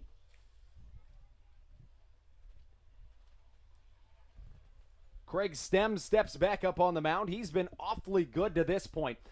It is Stats Sunday. We were going to focus on on-base plus slugging percentage, but take us through a couple of statistics that, A, are insignificant in your mind in terms of pitching, such as maybe the win stat, and B, stats that are significant for pitchers. Oh, for pitchers. So many things have, as we know, come into vogue, as they say, over the last, 19 years or so now, since we turned into the 21st century. Wins aren't as big a deal anymore. Innings pitched aren't as big a deal anymore, with pitch count limits and that sort of stuff, and 5-man rotations, which didn't exist 30 and 40 years ago. Those sort of things are out. Even ERA, because offense has gone up so much, ERA isn't as large of a focus as it had once been. Now it's quality starts. Now it's walks and hits per innings pitch. WHIP has become a statistic that is often looked at when evaluating a player or trying to sign a player to a long-term contract, or maybe even dealing him away. Playing fantasy baseball is a big deal for a lot of people. So the old school stats that are even used on the major league level aren't as important even in fantasy baseball. Quality starts is one that 6-7 years ago you would have never heard of, and now it has become a measuring barometer for some of the better pitchers in the league. You could say Clayton Kershaw isn't as dominant as he was when he won 3 Cy Young Awards, but he still does X amount of quality starts per year, and that's what makes him valuable and can justify the type of salaries that some of these guys get. Now, how infatuated would you imagine that the average person that is more into analytics, how important is the quality start? We've got a guy in Southern Maryland. He pitched in the MLB back in 2008 and 2011 as Craig Stem issues a walk to Zach Borenstein. As Daryl Thompson, he pitched in the MLB in 2008 and 11. He is from La Plata, Maryland, and he has had, in his last 81 starts in the Atlantic League, 61 of them have been quality starts. It's a stat I find fascinating. How important is the quality start? It indicates a kind of endurance a pitcher has. Number one, that he can last, and two, it shows that he has control. Not necessarily the fastest pitcher, maybe doesn't even have the most finesse, but he doesn't get knocked around and get yanked out of the games early. So the quality start is a big indicator of somebody who can chew up your innings and is reliable. Maybe not be the ace of your staff, but could be an individual who is somebody who you can go to, and would be very marketable for teams looking for a pitcher just to do those things I'm talking about, be a number 2 or number 3 starter on a team and reliable enough to give 5 or 6 innings a night. As we continue to talk here on the second edition of Stats Sunday on the Blue Crabs Broadcast Network, we try to simplify statistics that are commonly used, not only in sports broadcasts, but in sports media as well. We're talking about pitching stats, and the win, which has been a stat that's been around forever, has become arguably less significant. The best example of that would be Jacob deGrom going 10-9 last year despite a league best 1.7 ERA. Do you believe that the win stat is less significant than it once was, or maybe a better way to say it would be people are realizing now more than ever that the win stat doesn't really tell the whole story? I think it does not tell the whole story. Now with specialized bullpens and individuals are coming in and handling key situations, you can throw up a great quality start and give up no runs, maybe only put 2 men on over 6 innings, and be in line for the win, and the bullpen comes in and coughs it up. And whether your team wins or loses, you don't get the credit for the win that night. That has come back to haunt pitchers when it comes to postseason awards and the way things are looked at. You mentioned DeGrom last year. Sometime in the last decade, everybody remembers King Felix out in Seattle Mariners won a Cy Young Award with, I think, 12 or 13 wins. Was particularly dominant that year, but the W's really weren't there compared to other individuals in the league. The win stats is looked at as, yes, that's important, but the way we are today as a team and a league, the W isn't something that is the highest of priorities. And winning 20 games is much more rare, as you've seen probably over the last 5 seasons. And there was a point in the Blue Crab season this year where their starting pitching had a record of 4-11, despite an ERA sitting at 3.5. Much of that had to do with the bullpen ERA being well north of 7 at that point in the year. The roles have flipped, however, as you see the Blue Crabs bullpen coming into to this afternoon's outing with a 1.76 ERA in the month of June, as opposed to the Southern Maryland Blue Crab starters, as the runner goes on the pitch, a toss down to second, and he is out. What a play by Charlie Valerio to snap it down, as that is how we'll exit 3.5 innings of baseball played. Peter, it has been an absolute blast having you on the broadcast. Please come down and join us again sometime. I appreciate it, Andrew. Glad to be here, and wonderful venue, and thank you for having me. That was Peter Coolbaugh joining us for these last couple of innings. We'll hand it over to Austin Rooney for the next couple. Blue Crabs leading the Sugarland Skeeters 5-0 on the Blue Crabs Broadcast Network. This is Matt Latos, right-handed pitcher for the Blue Crabs. It doesn't get much more American than the 4th of July in baseball. That's why this year, the Blue Crabs are making the 4th of July a 3-day event. July 2nd, 3rd, and 4th at Regency Furniture Stadium will be the Monumental Fun Series presented by John Hopkins Medicine, where each day the Blue Crabs jersey will feature a different monument from Washington, D.C. Plus, both the 3rd and the 4th will feature firework extravaganzas. There's no better way to spend a holiday, so come join us for the most American celebration around.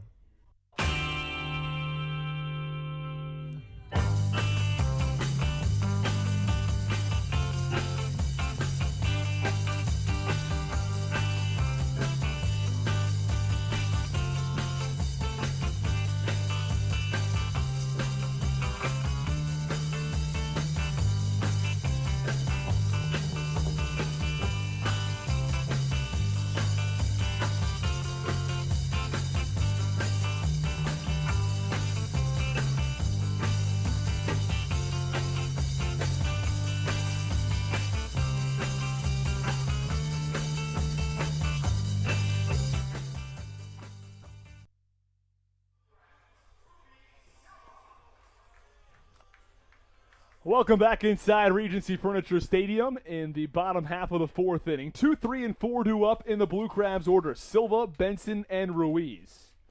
As Roy Merritt is back out for his 4th inning of work. He's allowed 5 earned runs in 3 innings. First pitch to Ruiz is cut on, and a hard shot for over to first. And Martinson was unable to handle it, so Ruiz reaches first base safely. A runner on first and no outs to start the bottom half of the 4th inning. And it's going to be ruled an error on the first baseman, Martinson, as he couldn't come up with that ground ball. It was a hard ground ball at that, but still, he was unable to come up with it. And a runner on first base with no outs as Joe Benson steps in. Benson 0 for 2 today. He has had an extra base hit in each of his last 2 contests, though. First pitch to Benson is cut on and fouled back behind home plate, in the count 0-1.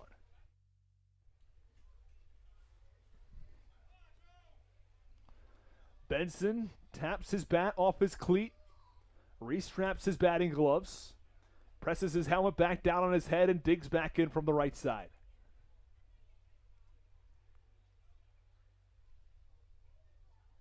Merritt comes set. Here's the 0-1 pitch. Fastball missing in, and the count a ball and a strike.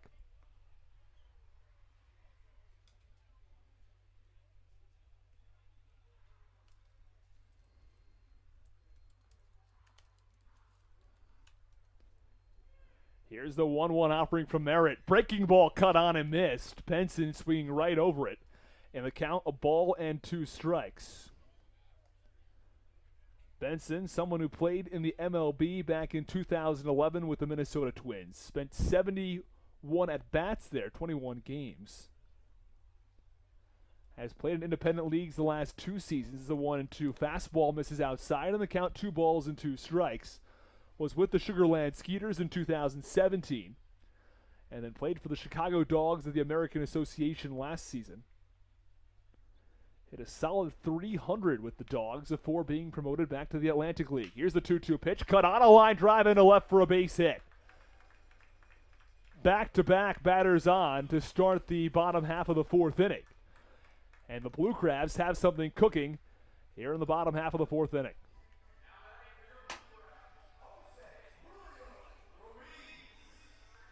And here comes Jose Julio Ruiz as he dries off his bat, which has quite a bit of water on it. You want to make sure that's dry because the rain playing a factor in this afternoon's contest. It's harder for the bat to get quite as good of an imprint on the ball if it's wet and it's sliding off the bat. And now the catcher, Stanley, going out to have a chat with his pitcher, Merritt.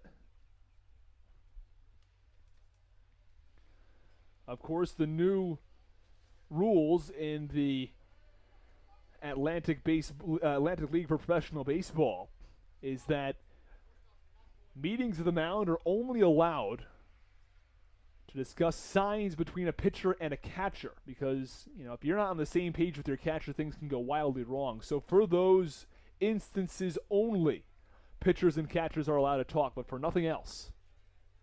And the first pitch misses upstairs and outside to Jose Julio Ruiz. And they are very strict about that rule. As the umpire, in this case home plate umpire Steve Zawiski, followed them out to the mound to check to make sure they're not talking about anything else as the 1-0 pitch is a fastball right down Broadway for strike 1. Count a ball and a strike on Ruiz. Runners on first and second and nobody out in the bottom half of the 4th inning. It's 5-0 Blue Crabs from Regency Furniture Stadium.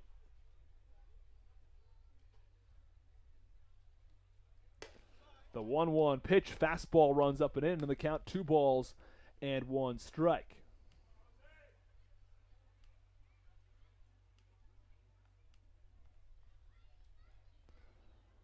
Ruiz moves his bat in a circular motion. Here's the 2-1 pitch. Fastball at the knees for strike 2, and the count even at 2 balls and 2 strikes.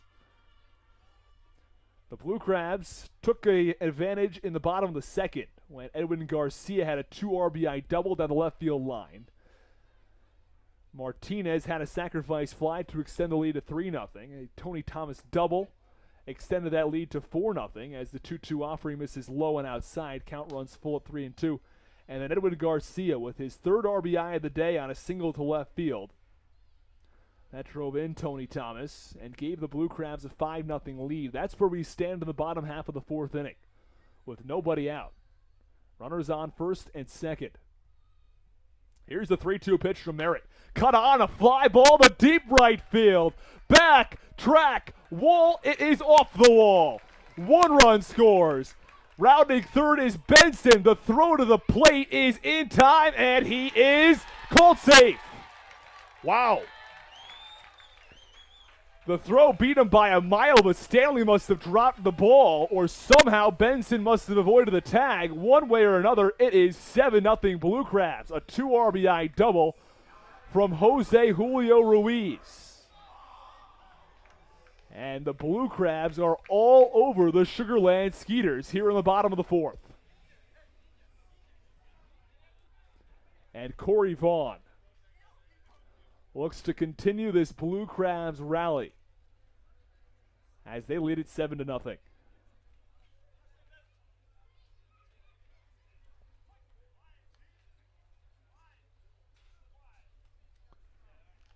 Corey Vaughn awaits the pitch from Roy Merritt, who has struggled mightily in this evening's game. A fastball cut on and missed for strike one. Count, no balls, and one strike. All 7 runs have been earned for Roy Merritt. He's allowed 9 hits. He's walked 3 and struck out just 3 batters in 3+ innings of work. And from my angle here, I can't see any action in the Sugarland bullpen as this game slowly slips away from the Skeeters.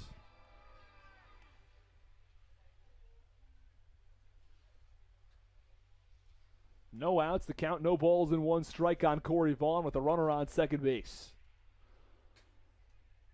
The 0-1 delivery, breaking ball at the knees, and the count, no balls at 2 strikes.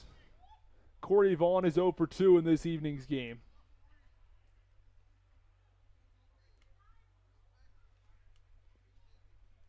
Owns the best OPS on the team at 816, followed by Valerio at 756. Here's the 0-2 pitch, cut on, a hard ground ball, deflecting off of the screen in the dugout. At the Blue Crabs dugout down the third base line.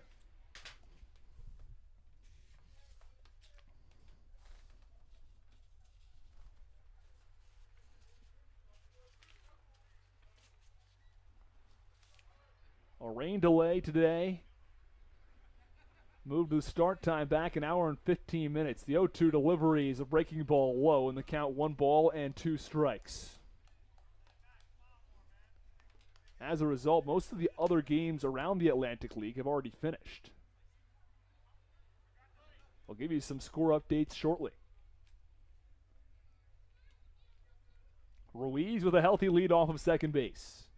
Corey Vaughn stands in the right-hander's batter's box. The 1-2 pitch is cut on and chopped over towards the Blue Crabs dugout. Picked up by Darrell Thompson. Nicely done by Thompson, filling that ball in a couple of hops. Count remains a ball and 2 strikes, bottom half of the 4th inning. The Blue Crabs lead this game 7-0. Here's the 1-2, cut on a line, drive down the left field line, it tails foul into the Blue Crabs bullpen. Almost extra bases from Corey Vaughn, and that certainly would have given the Blue Crabs an 8-0 lead.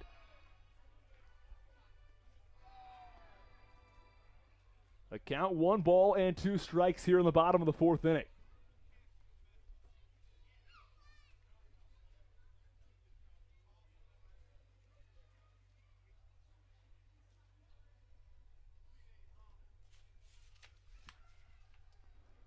Charlie Valerio stands on deck for the Blue Crabs. He's 1 for 2 with 2 RBIs, one of the hottest hitters on this team right now. Breaking ball misses upstairs and outside, count 2-2. In the last series, he hit over 400 on the last road trip, I beg your pardon, and then in this series so far, he is 3 for 6. Was 1 for 3 in game 1, 2 for 3 in game 2 as the 2-2 pitch misses low and inside. Count runs full at 3 balls and 2 strikes, and he's especially good when hitting from the right side of the plate, which he would be doing against Merritt, a left-handed pitcher. But we stick with Corey Vaughn for right now as he's in a 3-2 count with no outs in the bottom of the 4th inning.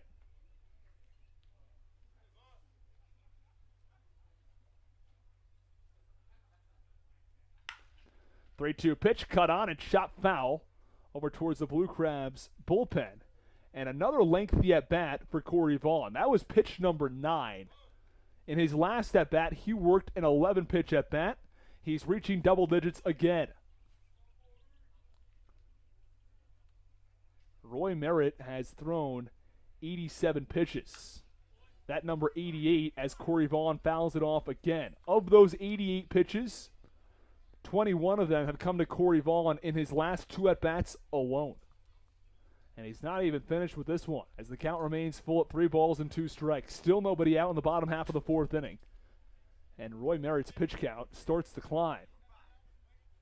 That along with the fact that he's allowed 7 earned runs through 3+ innings of work. Here's a 3-2 pitch swung on, and it's fouled off down the right field line. And this is pitch number 11 of the at-bat.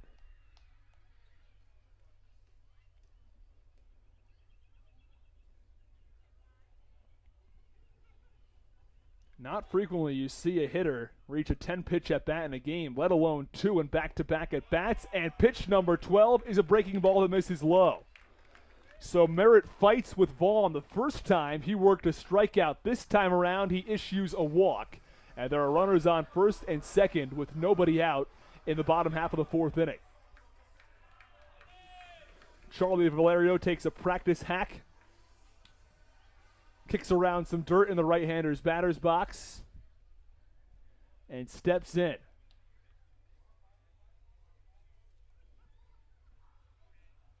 The home plate umpire, Steve Zawiski, brushes off home plate.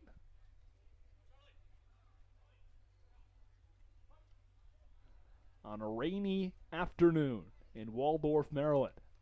What's also dog day, as the first pitch is a fastball missing outside for ball 1. Dog day known as Bark in the Park. It's the first of 2 this summer at Regency Furniture Stadium. Here's the 1-0 pitch, swung on, a high fly ball to right field. Borenstein takes a couple of steps back and makes the catch. Tagging and heading over to third is Jose Julio Ruiz, and now the runners on the corners with one out for the Blue Crabs.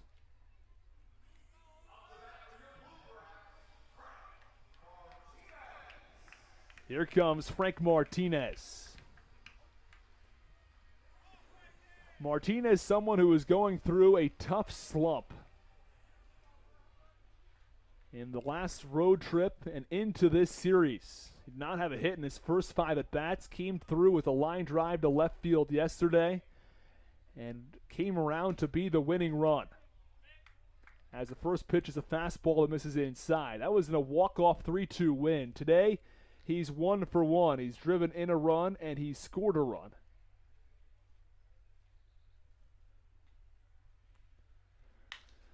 Here's the 1-0 pitch. Cut on a ground ball over to short. On to second for 1. Back on to first. Not in time.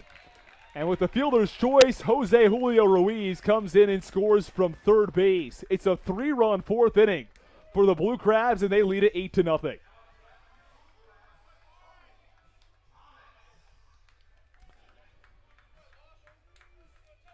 And the Blue Crabs continue to hit the ball well and put up runs in a big way,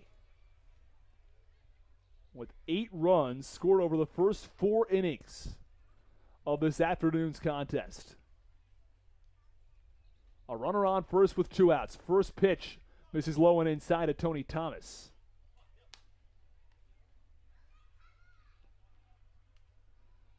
I said I'd get you those Atlantic League scores, so after this pitch, I will give you the scores from around the league. The 1-0 pitch cut on and fouled off over towards the Blue Crabs dugout. The Somerset Patriots have defeated the York Revolution 4-3. The High Point Rockers beat the Long Island Ducks 5-3. There is still one game in progress. That game between Lancaster and New Britain. It's tied at 11-11 in the bottom of the 8th inning as the 1-1 pitch is cut on and missed from Tony Thomas, and the count 1 ball and 2 strikes. A runner on first base, 2 outs in the bottom half of the 4th inning. Blue Crabs added 2 in the bottom of the 2nd, scored 3 more in the bottom of the 3rd, and have already tacked on a 3 spot here in the bottom of the 4th. Here's the 1-2 pitch, breaking ball missing low.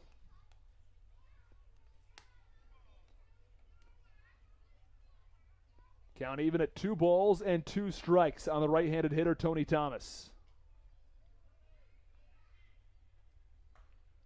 Merritt comes set. Here's the 2-2 pitch. Swung on, a high pop-up into shallow right field. Borenstein takes 10 steps in and makes the catch on the shallow right field grass. So that will do it for the bottom half of the 4th inning. But not before the Blue Crabs add 3 more runs and lead this game 8-0. You're listening to the Blue Crabs Broadcast Network.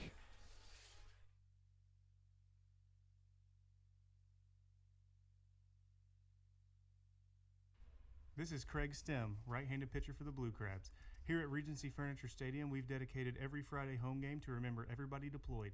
On Red Fridays, presented by Fairway Independent Mortgage Corporation, the Blue Crabs will wear red uniforms to honor those who have served. Plus, tickets are just $5 when you show your military ID.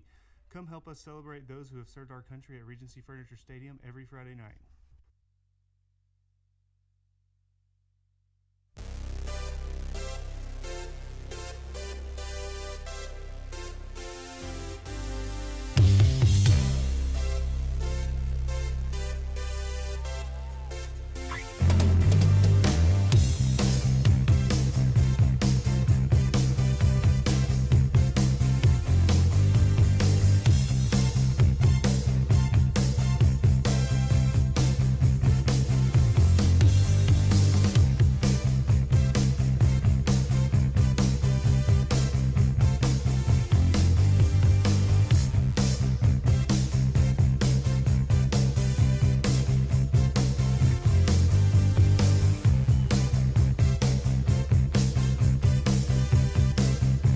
This is Daryl Thompson, and you're listening to the Blue Crabs Broadcast Network. Top half of the fifth inning from Regency Furniture Stadium. Austin Rooney, glad to have you on hand for this afternoon's broadcast. Andrew Banstra currently handling the PA duties. That's what I was handling for the first 3.5 innings. I'll be back there for the 7th, 8th, and 9th. You've got me till the 7th inning stretch, though. And Okuye Dixon digs in for the Sugarland Skeeters as the Blue Crabs lead this game 8-0. Craig Stem back out for his 5th inning of work. Now, Craig Stem allowed a leadoff single in the top of the first. Allowed a couple of base hits to start the 2nd inning, but since then, he's been very strong. He has issued a pair of walks since then, but no hits since the start of the 2nd inning.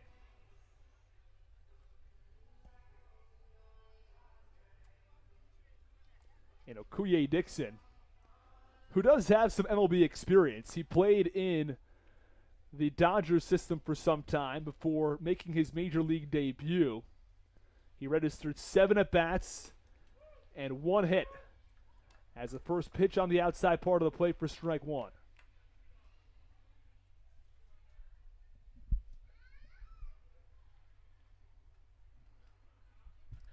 Craig Stem comes set. The 0-1 pitch is cut on and fouled off to the screen behind home plate. Count no balls and 2 strikes.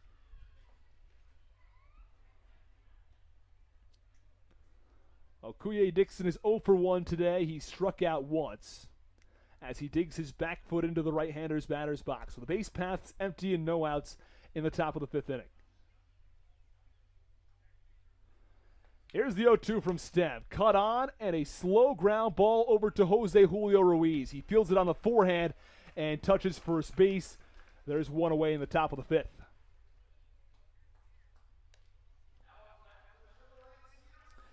It's the 9-hitter, Ryan Jackson, who kicks around some dirt from the right side. 8-9-1 in this inning as Dixon led the inning off on a ground out to first. The center fielder Mitchell stands on deck. First pitch cut on, a line drive right to the right fielder Ruby Silva. And a quick 2 up and 2 down for Craig Stem in the top of the 5th inning. That's going to help Craig Stem with his pitch economy. He's thrown 4 2/3 innings of work now in 61 pitches. Definitely has the ability at this point to go 7, maybe even 8, and with a double header looming tomorrow, it would be helpful for the Blue Crabs to limit their bullpen usage. First pitch is a fastball low and inside on the leadoff hitter Jared Mitchell. We were discussing Mitchell earlier and how he was drafted 2 spots ahead of Mike Trout as the 1-0 delivery is a fastball missing in and the count 2 balls and no strikes. Mitchell didn't quite have the career that Mike Trout has, to say the least. But, I mean, Mike Trout is one of the best of all time. Mitchell did spend quite a bit of time in AAA, including parts of 5 different seasons. As a 2-0 delivery misses outside, and the count 3 balls and no strikes. Craig Stem falling behind in the count to the leadoff hitter. Mitchell had an outstanding season at LSU in his junior year, hitting .327 with 11 home runs. That was back in 2009. As a 3-0 pitch misses inside, and that is a 4-pitch walk issued to Jared Mitchell. And I'll tell you this much. As a pitcher, from Craig Stem's point of view, he'd rather walk a guy on 4 pitches than fight someone like Corey Vaughn for 12 and still end up issuing a walk. That's what Merritt did back in the bottom of the 4th inning. Merritt has actually worked 2 at-bats, or he's pitched twice to Corey Vaughn in at-bats with more than 10 pitches, as the first pitch is cut on and fouled off down the right field side from Jason Martinson. The first of which was an 11-pitch at-bat that ended in a strikeout. The second, a 12-pitch at-bat that ended in a walk.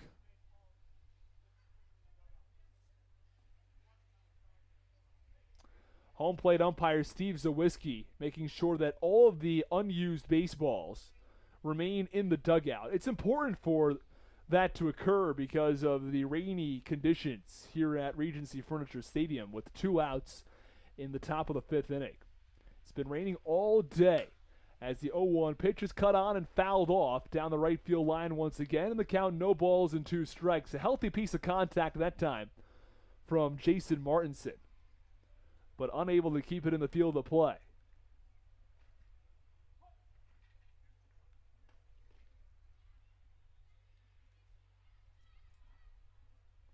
Martinson takes a couple of practice swings in the batter's box. Stem comes set, gets a sign from Valerio. Here's the 0-2. Pitch, breaking ball, strike 3. Martinson swings right over it. And we're done with 4.5 from Regency Furniture Stadium. It's the Blue Crabs 8 and the Skeeters nothing. You're listening to the Blue Crabs Broadcast Network.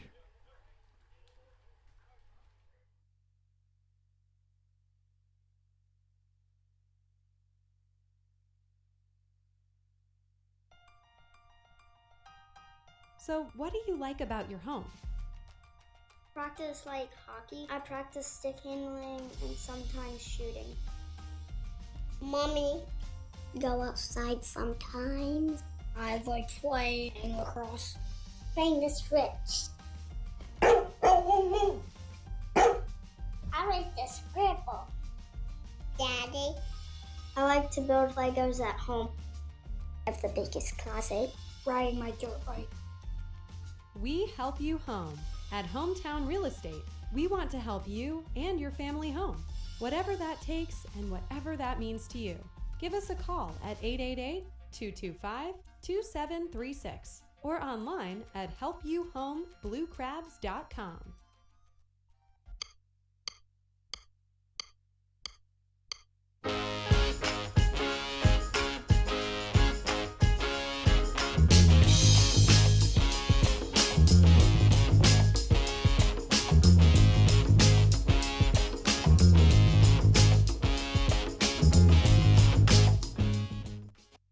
This is Kent Blackstone, and you're listening to the Blue Crabs Broadcast Network. And we welcome you back inside Regency Furniture Stadium. A new pitcher on the mound for the Sugarland Skeeters. That's Lucas Irvin. He'll face 9-1-2 in the Blue Crabs batting order. That's Edwin Garcia, Kent Blackstone, along with Ruby Silva.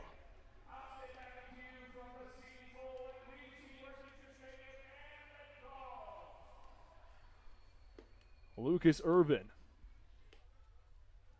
has appeared in 12 games this year, actually started 3 of them, and they're going to need long relief this evening. His ERA a little bit high at 4.55. The whip at 1.45, a 1-2 record for the right-handed pitcher.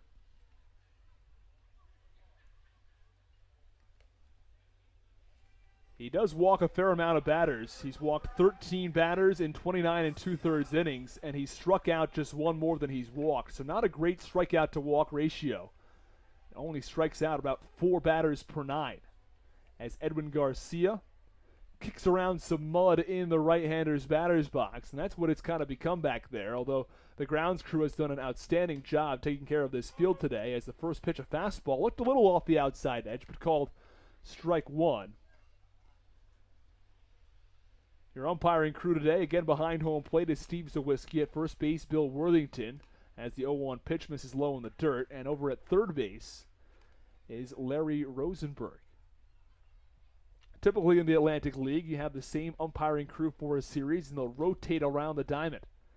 Here's the 1-1 pitch. Fastball missing outside, and the count 2 balls and 1 strike. Edwin Garcia is 2 for 2 today, and he's had a really strong game. Not only has he had 2 hits as the 2-1 pitch misses inside, count 3 balls and 1 strike, but he's had a 2 RBI double along with an RBI single. Driven in 3 runs today. Played a big role in this 8-0 Blue Crabs advantage, as a 3-1 pitch looked a little inside, but called strike 2 by home plate umpire Steve Zawiski. Base paths empty and no outs in the bottom of the 5th. The Blue Crabs 8 and the Skeeters 0. Here's the 3-2. Swung on, a high pop-up in the infield. The second baseman, Jansanti, drifts onto the outfield grass by about 3 steps and makes the catch for the first out of the inning.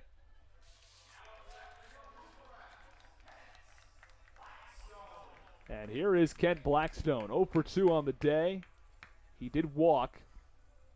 Now is back in his second at-bat in the 3rd inning.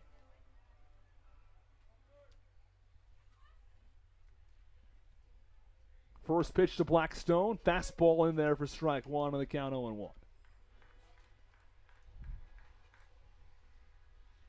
Blackstone stands in the left-hander's batter's box. Here's the 0-1 offering. Fastball just missing. And the count 1 ball and 1 strike. Kent Blackstone made an outstanding play in the field yesterday, as he had a behind-the-back toss as part of a 4-6-3 double play, and the 1-1 pitch is a fastball on the outside part of the plate, and the count 1 ball and 2 strikes. Blackstone moves his bat in a circular motion. Here's the 1-2 pitch. Breaking ball low and in, and the count 2-2. Blackstone followed by Silva. Silva 1 for 2, and every single player on this Blue Crabs roster has reached base today, as the 2-2 pitch is cut on and a ground ball down the third base line foul towards the Blue Crabs dugout. All but 2 players have hits. Those 2 who do not have hits, Corey Vaughn and Kent Blackstone.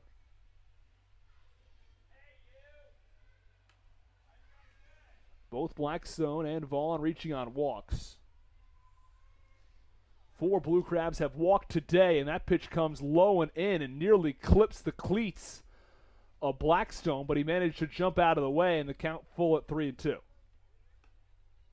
On initial look, it appeared as though it had actually maybe just barely clipped the shoe tops of Blackstone, but he didn't budge. And the 3-2 pitch swung on a line drive into right field for a base hit. Blackstone is aboard. With 1 out in the bottom of the 5th, that's got to feel good for him. He was 0 for 5 in last night's game. His average was over 300 about a week ago and dropped to 174.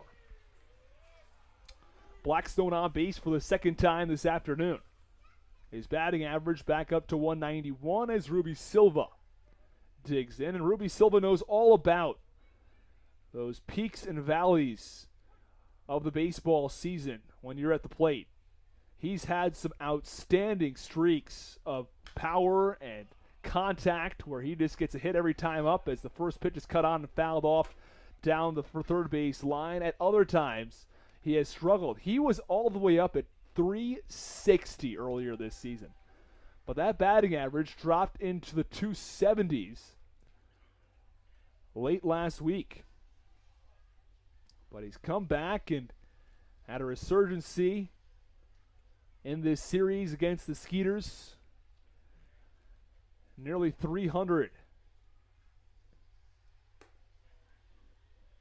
And the 0-1 pitch misses outside, and the count 1 ball and 1 strike on the left-handed hitter, Ruby Silva. The rain continues to fall at Regency Furniture Stadium with a runner on first base and 1 out. Bottom half of the 5th inning, it's 8-0 Blue Crabs. And the 1-1 pitch is hit high in the air to deep right field. Back to the track, to the wall. You can say goodbye. It's a 2-run home run off the bat of Ruby Silva. And the Blue Crabs are on top 10-0. Now, nobody knew what had happened to this ball, including Kent Blackstone and Ruby Silva, who thought it was a double or had bounced off the wall or something. As the third base coach, Daisuke Yoshida, was just sort of waving him around. No one could really see. And it is now a 10-0 Blue Crabs lead. They put up a crooked number now in 4 consecutive innings. And they've blown this game wide open. 11 hits for the Blue Crabs. They've scored 10 runs. And now they're going to have to take a look at this mound as the pitcher, Luke Irvin, not super thrilled with his landing spot, it appears. Or maybe it's a spot where he's pushing off the rubber. That's where they're really focusing. Irvin's cleats seem to have a lot of mud in them, and he's shaking or kicking the mud off of his cleats. Both the home plate umpires, Steve Zawiski, and the first base umpire, Bill Worthington there, accompanying Irvin at the mound.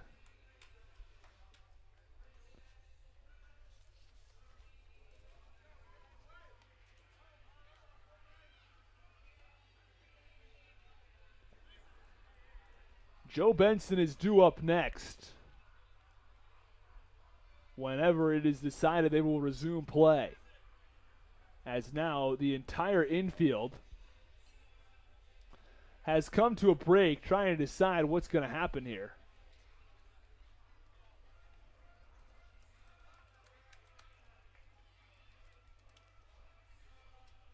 Pete Incaviglia on the mound having a discussion with the umpires and the infielders. Now all infielders, with the exception of Jackson and Gensanti, are in at the mound, and those two are having a discussion behind second base.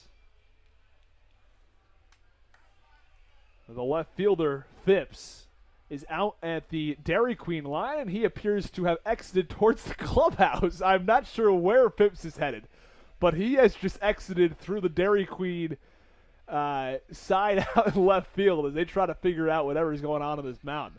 One way or another, Dennis Phipps has just exited the ballpark, or at least the field for that matter. Maybe get a little bit of extra batting practice there in the clubhouse area as he escaped. Let's see if he comes back anytime soon. And it looks like they're going to say no more. They're calling this off.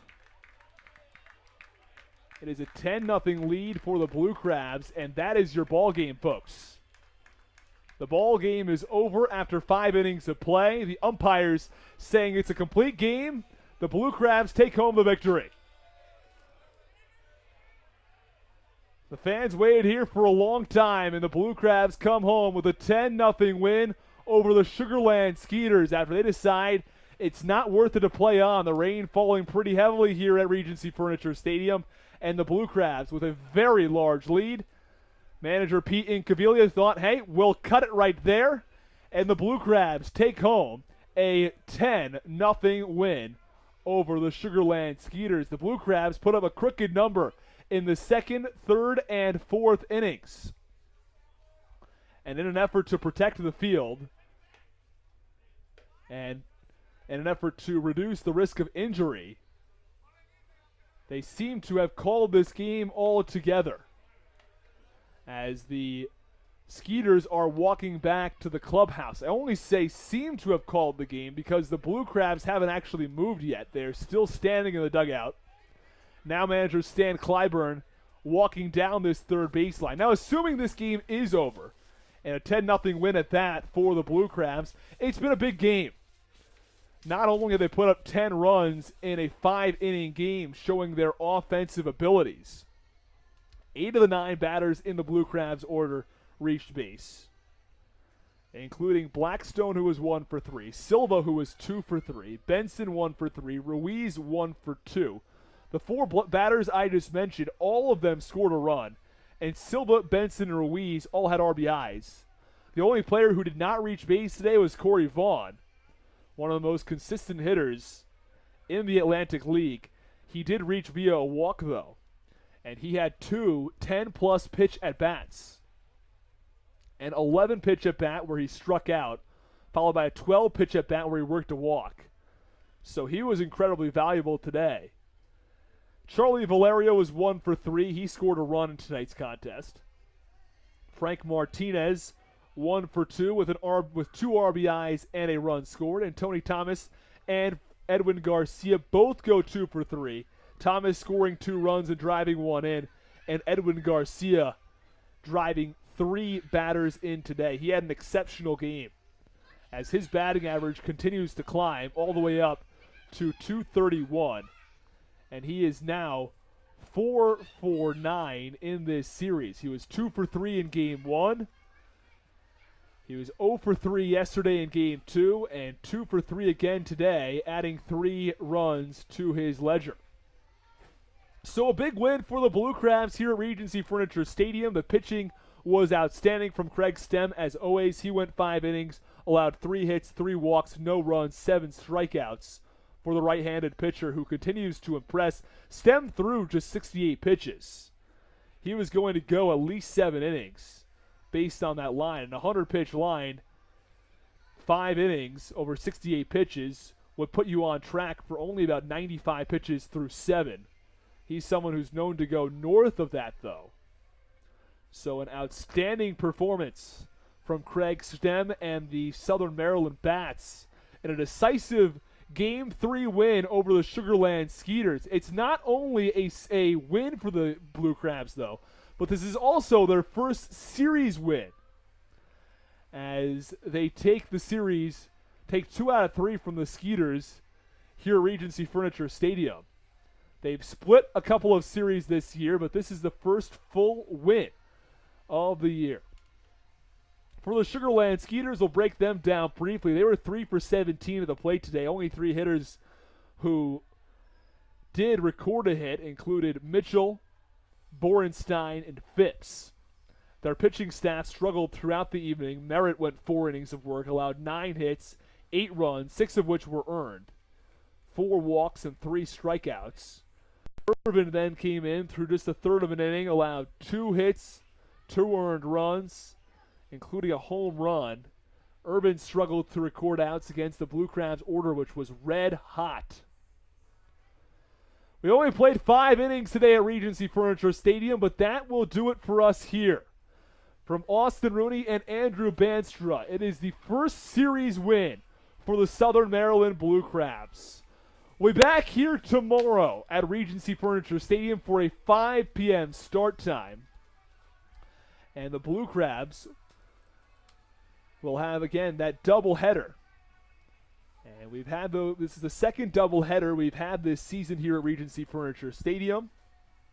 It is going to be a 5-game series between the Blue Crabs and the New Britain Bees. So again, from Austin Rooney and Andrew Banstra, that'll do it from us here at Regency Furniture Stadium. Signing off as the Blue Crabs win it 10-0.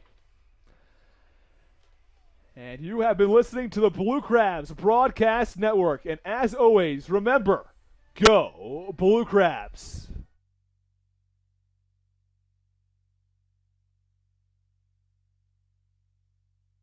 This is Tony Thomas, outfielder of Southern Maryland Blue Crabs. We all remember the day we fell in love with baseball.